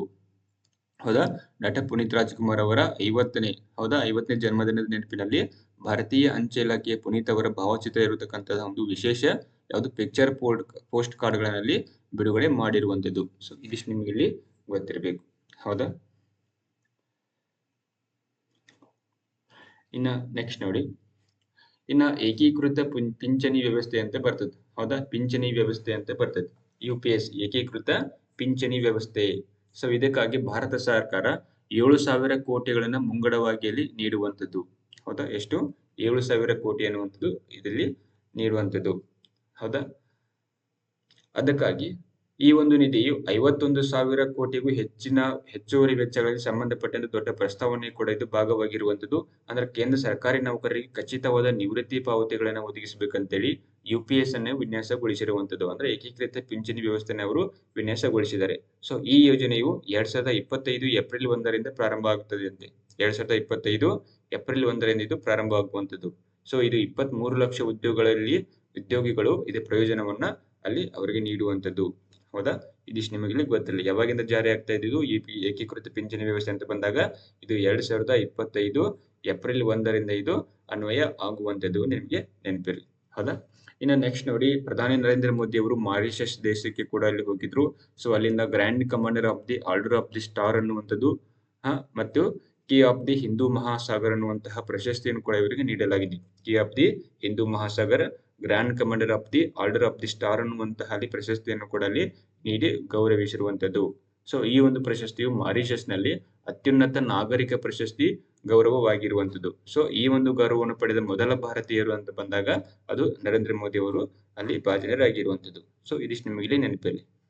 ಇನ್ನ ಹೀಲಿಂಗ್ ಅಂತ ಬರ್ತದೆ. ಹೌದಾ? ಹೀಲಿಂಗ್ ಅನ್ನುವಂಥದ್ದಲ್ಲಿ ಅಸ್ಸಾಂ ರಾಜ್ಯ ಸರ್ಕಾರ ಜಾರಿಗೊಳಿಸಿದೆ. ಅಂದ್ರೆ ದುಷ್ಟ ತಡೆಗಟ್ಟುವಿಕೆ, ಅಂದ್ರೆ ಅವೈಜ್ಞಾನಿಕ ಚಿಕಿತ್ಸೆಗಳ ಒಂದು ಪದ್ಧತಿಯನ್ನು ತೆಗೆದು ಹಾಕುವ ಗುರಿಯನ್ನು ಇಟ್ಟುಕೊಂಡು ಏನ್ ಮಾಡಿತ್ತು ಅಂತಂದ್ರೆ ಈ ಹೀಲಿಂಗ್ ಅನ್ನುವಂತಹದನ್ನಲ್ಲಿ ಅಭ್ಯಾಸಗಳ ಕಾಯ್ದೆ 2024ರಲ್ಲಿ ಜಾರಿಗೆ ತಂದಿದೆ. ಯಾವ ರಾಜ್ಯ ಸರ್ಕಾರ ಜಾರಿಗೆ ತಂದಿದೆ ಅಂತ ಬಂದಾಗ ಅಸ್ಸಾಂ ರಾಜ್ಯ ಸರ್ಕಾರ ಅಲ್ಲಿ ಜಾರಿಗೆ ತಂದಿರುವಂತದ್ದು. ಸೊ ಇದಿಷ್ಟು ನಿಮಗೆ ಇಲ್ಲಿ ಗೊತ್ತಿರಬೇಕು. ಹೌದಾ? ಇನ್ನ ನೆಕ್ಸ್ಟ್ ನೋಡಿ, ಇತ್ತೀಚೆಗೆ ತಮಿಳುನಾಡಿನಲ್ಲಿ AI ಮತ್ತು ಯಂತ್ರ ಕಲಿಕೆ ಸಕ್ರಿಯಗೊಳಿಸಿದ ಕಣ್ಗಾಲು ವ್ಯವಸ್ಥೆಯು ರೈಲು ಡಿಕ್ಕಿಗಳಿಂದ ಆನೆಗಳನ್ನು ಸಂರಕ್ಷಿಸುವಲ್ಲಿ ಗಮನಾರ್ಹ ಯಶಸ್ಸನ್ನು ತೋರಿದೆ. ಅಂತ ಆರ್ಟಿಫಿಷಿಯಲ್ ಇಂಟೆಲಿಜೆನ್ಸ್ ಮೂಲಕ ಏನ್ ಮಾಡ್ತಿದ್ದಾರೆ ಅಂತಂದ್ರ ರೈಲು ಮತ್ತು ಆನೆಗಳ ಸಂಘರ್ಷವನ್ನ, ಹೌದಾ, ಆನೆಗಳ ಸಂಘರ್ಷವನ್ನು ತಡೆಯಲು ಮುಂದಾಗಿದೆ. ಯಾವ ರಾಜ್ಯ ಸರ್ಕಾರ ಅಂತ ಬಂದಾಗ, ಯಾವ ರಾಜ್ಯ ಈ ಯೋಜನೆಯನ್ನು ಕೈಗೊಂಡಿದೆ ಅಂತ ಬಂದಾಗ, ತಮಿಳುನಾಡು ಈ ಯೋಜನೆಯನ್ನ ಕೈಗೊಂಡಿದೆ. ತಮಿಳುನಾಡು ಅನ್ನುವಂಥದ್ದು ನಿಮ್ಗೆ ನೆನಪಿರ್ಲಿ. ಸೊ ಇದನ್ನ ಯಾವ ರಾಜ್ಯ ಅಂತ ಕೇಳ್ಬೋದು. ಯಾವ ರಾಜ್ಯ ಅಂತಂದ್ರೆ ತಮಿಳುನಾಡು ರಾಜ್ಯ. ಹೌದಾ. ಇನ್ನು ನೆಕ್ಸ್ಟ್ ನೋಡಿ, ಭಾರತವು ವಿಶ್ವದ 3ನೇ ಅತಿ ದೊಡ್ಡ ತೈಲ ಆಮದುದಾರ ರಾಷ್ಟ್ರವಾಗಿದೆ. ಹೌದಾ, ಭಾರತ ದೇಶ ತೈಲ ಆಮದು ಮಾಡಿಕೊಳ್ಳುವುದರಲ್ಲಿ ಎಷ್ಟನೇ ಸ್ಥಾನದಲ್ಲಿದೆ ಅಂತ ಬಂದಾಗ ಇದು 3ನೇ ಸ್ಥಾನದಲ್ಲಿ ಇರುವಂತದ್ದು. ಹೌದಾ, 85%ಕ್ಕಿಂತ ಹೆಚ್ಚು ಕಚ್ಚಾ ತೈಲವನ್ನು ನಾವು ಆಮದು ಮಾಡಿಕೊಳ್ತೀವಿ. ಹೌದಾ, 2024ರಲ್ಲಿ ಅಮೆರಿಕಾದಿಂದ ಭಾರತದ ಇಂಧನ ಖರೀದಿಗಳು $15 ಬಿಲಿಯನ್ ನಿಂದ $25 ಬಿಲಿಯನ್ ಗೆ ಏರಿಕೆ ಆಗ್ತಕ್ಕಂಥದ್ದು. ಹೌದಾ, ಫೆಬ್ರವರಿ 2025 ಅಮೆರಿಕವು ಭಾರತಕ್ಕೆ ದಿನಕ್ಕೆ ಸುಮಾರು 3,57,000 ಬ್ಯಾರೆಲ್ ಅಷ್ಟು ಕಚ್ಚಾ ತೈಲವನ್ನು ಕೊಡಲಿ ರಫ್ತು ಮಾಡಿರುವಂತದ್ದು. ಹೌದಾ, ಸೊ ಈ ಒಂದು ನಿಟ್ಟಿನಲ್ಲಿ ಭಾರತ ದೇಶ ಅತಿ ಹೆಚ್ಚು ಕಚ್ಚಾ ತೈಲವನ್ನು ಆಮದು ಮಾಡಿಕೊಳ್ಳುವ ರಾಷ್ಟ್ರವಾಗಿ 3ನೇ ಸ್ಥಾನದಲ್ಲಿ ಇರುವಂತದ್ದು. ಸೊ ಇದಿಷ್ಟು ನಿಮಗೆ ಇಲ್ಲಿ ನೆನಪಿರ್ಲಿ. ಇನ್ನ ಅಲ್ವೈಟ್ಸ್ ಅಂತ ಬರ್ತದೆ. ಹೌದಾ, ಅಲ್ವೈಟ್ಸ್ ಅಂತಂದ್ರೆ ಏನು? ಸೊ ಇದು ಸಿರಿಯಾದಲ್ಲಿ ಒಂದು ಧಾರ್ಮಿಕ ಒಂದು ಅಲ್ಪಸಂಖ್ಯಾತ ಸಮುದಾಯದವರು. ಹೌದಾ, ಅಲವೈಟ್ಸ್ ಅನ್ನುವಂಥದ್ದು ಇದು ಅಲ್ಪಸಂಖ್ಯಾತ ಸಮುದಾಯದವರು. ಯಾವ ದೇಶದಲ್ಲಿ ಕಂಡು ಬರ್ತಾರೆ ಅಂತಂದ್ರೆ ಇವರು ಸಿರಿಯಾದಲ್ಲಿ ಕಂಡು ಬರ್ತಾರೆ. ಸೊ ಇದಿಷ್ಟು ನಿಮಗೆ ನೆನಪಿರ್ಲಿ. ಹೌದಾ, ಅಲ್ಲಿ ಸಾಕಷ್ಟು ಅಲ್ಲಿ ದಂಗೆಗಳು ಆಗ್ತಾ ಇದೆ ಇವತ್ತು ಸಿರಿಯಾದಲ್ಲಿ. ಹೌದಾ, ಯಾವ ಬುಡಕಟ್ಟು ಜನಾಂಗ ಅಂತ ಬಂದಾಗ ಅಲಾವೈಟ್ಸ್ ಅನ್ನುವಂಥದ್ದು ಬುಡಕಟ್ಟು ಜನಾಂಗ. ಸೊ ಇವರು ಯಾವ ರಾಜ್ಯದಲ್ಲಿ ಯಾವ ದೇಶದಲ್ಲಿ ಕಂಡು ಬರ್ತಾರೆ ಅಂತ ಪ್ರಶ್ನೆ ಆಗ್ಬೋದು. ಇವರು ಸಿರಿಯಾ ದೇಶದಲ್ಲಿ ಇವರು ಕಂಡು ಬರುವಂತದ್ದು. ಹೌದಾ, ಶೇಕಡ ಎಷ್ಟು? 12% ಅಷ್ಟಲ್ಲಿ ಸಿರಿಯಾದಲ್ಲಿ ಕಂಡು ಬರ್ತಾರೆ. ಹೌದಾ, ಸಿರಿಯಾ ಅಂತಂದ್ರೆ ಏನು? ಅನುಯಾಯಿ ಅಂತ ಬರ್ತದೆ. ಅನುಯಾಯಿ. ಹೌದಾ, ಅನುಯಾಯಿ ಅಂತ ಹಾಕದ ಅಂದ್ರ ಅಲ್ಲಿ ಅಲಿಯ ಅನುಯಾಯಿಗಳು ಅಂತೇಳಿ ಇಲ್ಲಿ ಗುರುತಿಸ್ತಕ್ಕಂಥದ್ದು. ಹೌದಾ, ಇವರು ಶಿಯಾ ಧರ್ಮಕ್ಕೆ ಸಂಬಂಧಪಟ್ಟಿದ್ದಾರೆ. ಶಿಯಾ ಧರ್ಮ. ಹೌದಾ, ಶಿಯಾ ಧರ್ಮಕ್ಕೆ ಸಂಬಂಧಪಟ್ಟಂತದ್ದು. ಓಕೆ, ಸೊ ಇದಿಷ್ಟು ನಿಮಗೆ ಇಲ್ಲಿ ಗೊತ್ತಿರ್ಬೇಕಾಗ್ತದ. ನೆಕ್ಸ್ಟ್ ನೋಡಿ, ಇನ್ನ ಕೇರ್ ಅರ್ತ್ ಟ್ರಸ್ಟ್ ನ ಸಹ ಸಂಸ್ಥಾಪಕ ಆಗಿರತಕ್ಕಂತಹ ಜಯಶ್ರೀ ವೆಂಕಟೇಶನ್ ಅವರು ಇತ್ತೀಚೆಗೆ ವೆಟ್ಲ್ಯಾಂಡ್ ವೈಸ್ ಯೂಸ್ ಅನ್ನುವಂತಹ ಒಂದು ರಾಮಸರ್ ಪ್ರಶಸ್ತಿಯನ್ನ ಪಡೆದುಕೊಂಡಿದ್ದಾರೆ. ಹೌದಾ, ವೆಟ್ಲ್ಯಾಂಡ್ ವೈಸ್ ಯೂಸ್ ಅನ್ನುವಂತಹ ಒಂದು ಪ್ರಶಸ್ತಿಯನ್ನು ಪಡೆದ ಮೊದಲ ಭಾರತೀಯರು ಯಾರು ಅಂತ ಪ್ರಶ್ನೆ ಆದ್ರೆ ಅದು ಜಯಶ್ರೀ ವೆಂಕಟೇಶನ್ ಅನ್ನೋದು ನಿಮಗೆ ಇಲ್ಲಿ ಗೊತ್ತಿರಬೇಕಾಗತ್ತೆ. ಹೌದಾ, ಈ ಒಂದು ಪ್ರತಿಷ್ಠಿತ ಜಾಗತಿಕ ಪ್ರಶಸ್ತಿಯು ಸುಸ್ಥಿರ ವೆಟ್ಲ್ಯಾಂಡ್ ನಿರ್ವಹಣೆಗೆ ಅಸಾಧಾರಣ ಕೊಡುಗೆಗಳನ್ನು ನೀಡಿದಾರಲ್ಲ, ಸೊ ಅಂತವರಿಗೆ ಪ್ರಶಸ್ತಿಯನ್ನ ಕೊಡ್ತಾರೆ. ಹೌದಾ, ಇನ್ನ ನೆಕ್ಸ್ಟ್ ನೋಡಿ, ಇನ್ನು 2025 ಅಂತಾರಾಷ್ಟ್ರೀಯ ಮಹಿಳಾ ದಿನದಂದು ದೆಹಲಿಯಲ್ಲಿ ಹೊಸದಾಗಿ ಆಯ್ಕೆಯಾದ ಬಿಜೆಪಿ ಸರ್ಕಾರವು ಕೂಡ ಮಹಿಳಾ ಸಮೃದ್ಧಿ ಯೋಜನೆಯನ್ನ ಪ್ರಾರಂಭ ಮಾಡಿರ್ತದೆ. ಮಹಿಳಾ ಸಮೃದ್ಧಿ ಯೋಜನೆ ಅನ್ನೋದು. ಸೊ ಇವ್ರು ಏನ್ ಮಾಡ್ತಾರೆ ಅಂತಂದ್ರ ಅರ್ಹ ಮಹಿಳೆಯರಿಗೆ ಮಾಸಿಕ 2,500 ರೂಪಾಯಿ ಕೊಡ್ತೀವಿ ಅಂತೇಳಿ ಘೋಷಣೆ ಮಾಡಿದ್ರು. ಸೊ ಅದೇ ರೀತಿಯಾಗಿ ಇವರು ಅದನ್ನ ಜಾರಿಗೆ ಕೊಡಲಿ ತಂದಿರುವಂತದ್ದು. ಸೊ ಇದಿಷ್ಟು ನಿಮಗೆ ನೆನಪಿರ್ಲಿ. ಹೌದಾ, ಮಹಿಳಾ ಸಮೃದ್ಧಿ ಯೋಜನೆ ಯಾವ ಜಾರಿಗೆ ಘೋಷಿಸಿದ ಯಾವುದು ಅಂತ ಬಂದಾಗ ಯಾವುದು ದೆಹಲಿ ಇದಕ್ಕ ಜಾರಿಗೊಳಿಸಿರುವಂತದ್ದು. ಇನ್ನ ಮಹಿಳಾ ಸಮೃದ್ಧಿ ಯೋಜನೆ ಅಂತ ಬಂದಾಗ ಎಷ್ಟು ಅರ್ಹತೆ ಅಂತಂದ್ರೆ 21 ರಿಂದ 60 ವರ್ಷ ವಯಸ್ಸಿನ ಮಹಿಳೆಯರಿಗೆ ಇದು ಅನ್ವಯವಾಗುವಂತದ್ದು. ಹೌದಾ, ಇವರಿಗೆ ವಾರ್ಷಿಕವಾಗಿ 3 ಲಕ್ಷದವರೆಗೆ ಆದಾಯ ಅಲ್ಲಿ ಹೊಂದಿರಬೇಕು. ಸೊ ಇದಕ್ಕಿಂತ ಜಾಸ್ತಿ ಇತ್ತಂದ್ರೆ ಅವರಿಗೆ ಅಪ್ಲೈ ಆಗಂಗಿಲ್ಲ. ಹೌದಾ, ಈ ಒಂದು ಉಪಕ್ರಮಕ್ರಮವಾಗಿ ಸರ್ಕಾರ ಬಜೆಟ್ ನಲ್ಲಿ 51,000 ಕೋಟಿ ರೂಪಾಯಿನಲ್ಲಿ ನಿಗದಿಪಡಿಸಿದೆ. ಹೌದಾ, ನಿಮ್ಗೆ ಏನ್ ಗೊತ್ತಿರ್ಬೇಕಂತಂದ್ರೆ ಮಹಿಳಾ ಸಮೃದ್ಧಿ ಯೋಜನೆ ಅಂತ ಬಂದಾಗ ಇದನ್ನ ಜಾರಿಗೊಳಿಸಿದ್ದು ಯಾವ ಕೇಂದ್ರ ಅಂತ ಬಂದಾಗ ದೆಹಲಿ ಇದನ್ನ ಜಾರಿಗೊಳಿಸಿರುವಂತದ್ದು. ಮಹಿಳೆಯರಿಗೆ ಎಷ್ಟು ಕೊಡ್ತಾ ಇದೆ ಪರ್ ಮಂತ್ ಅಂತಂದ್ರೆ 2,500 ರೂಪಾಯಿ ಕೊಡ್ತಾ ಇದ್ದಾರೆ. ಹೌದಾ, ಸೊ ಇದಿಷ್ಟು ನಿಮಗೆ ಇಲ್ಲಿ ನೆನಪಿರ್ಲಿ. ಹೌದಾ, ಇನ್ನ ನೆಕ್ಸ್ಟ್ ನೋಡಿ, ಇತ್ತೀಚೆಗೆ ಮಹಾರಾಷ್ಟ್ರ ಸರ್ಕಾರವು ಮಾಧ್ಯಮ ಮೇಲ್ವಿಚಾರಣಾ ಕೇಂದ್ರವನ್ನು ಸ್ಥಾಪಿಸುವುದಾಗಿ ಘೋಷಿಸಿತು. ಅಂದ್ರೆ ಈಗ ಸಾಮಾಜಿಕ ಜಾಲತಾಣಗಳಲ್ಲಿ ಹೌದಾ ಮೀಡಿಯಾದವ್ರು ಏನ್ ಮಾಡ್ತಾರೆ ಅಂತಂದ್ರೆ ಏನ್ ಬೇಕಾದ ನ್ಯೂಸ್ ಅನ್ನ ಕೊಡ್ತಾರೆ. ಹೌದಾ, ಸೊ ಅವ್ರ TRP ಬಂದ್ರೆ ಸಾಕಂತೇಳಿ ಸುಳ್ಳು ಮಾಧ್ಯಮ ನ್ಯೂಸ್ ಅನ್ನು ಕೂಡ ಹರಡ್ತಕ್ಕಂಥ ಸಾಧ್ಯತೆಗಳು ಇರ್ತವೆ. ಸೊ ಆ ಒಂದು ಉದ್ದೇಶಕ್ಕಾಗಿ ಇದ್ರ ಮೇಲೆ ಒಂದು ನಿಗಾವನ್ನ ಇಡ್ಬೇಕಂತೇಳಿ ಕೇಳಿ ಯಾರು ಮಹಾರಾಷ್ಟ್ರ ಸರ್ಕಾರ ಏನ್ ಮಾಡಿತ್ತು ಅಂತಂದ್ರ ಅಲ್ಲಿ ಮುದ್ರಣ ಮತ್ತು ಎಲೆಕ್ಟ್ರಾನಿಕ್ಸ್ ಮತ್ತು ಸಾಮಾಜಿಕ ಮಾಧ್ಯಮ ಸೇರಿದಂತೆ ವಿವಿಧ ವೇದಿಕೆಗಳಲ್ಲಿ ಒಂದು ಮಾಧ್ಯಮ ವರದಿಗಳನ್ನ ಪರಿಶೀಲಿಸುವ ಗುರಿಯನ್ನು ಹೊಂದಿದೆ.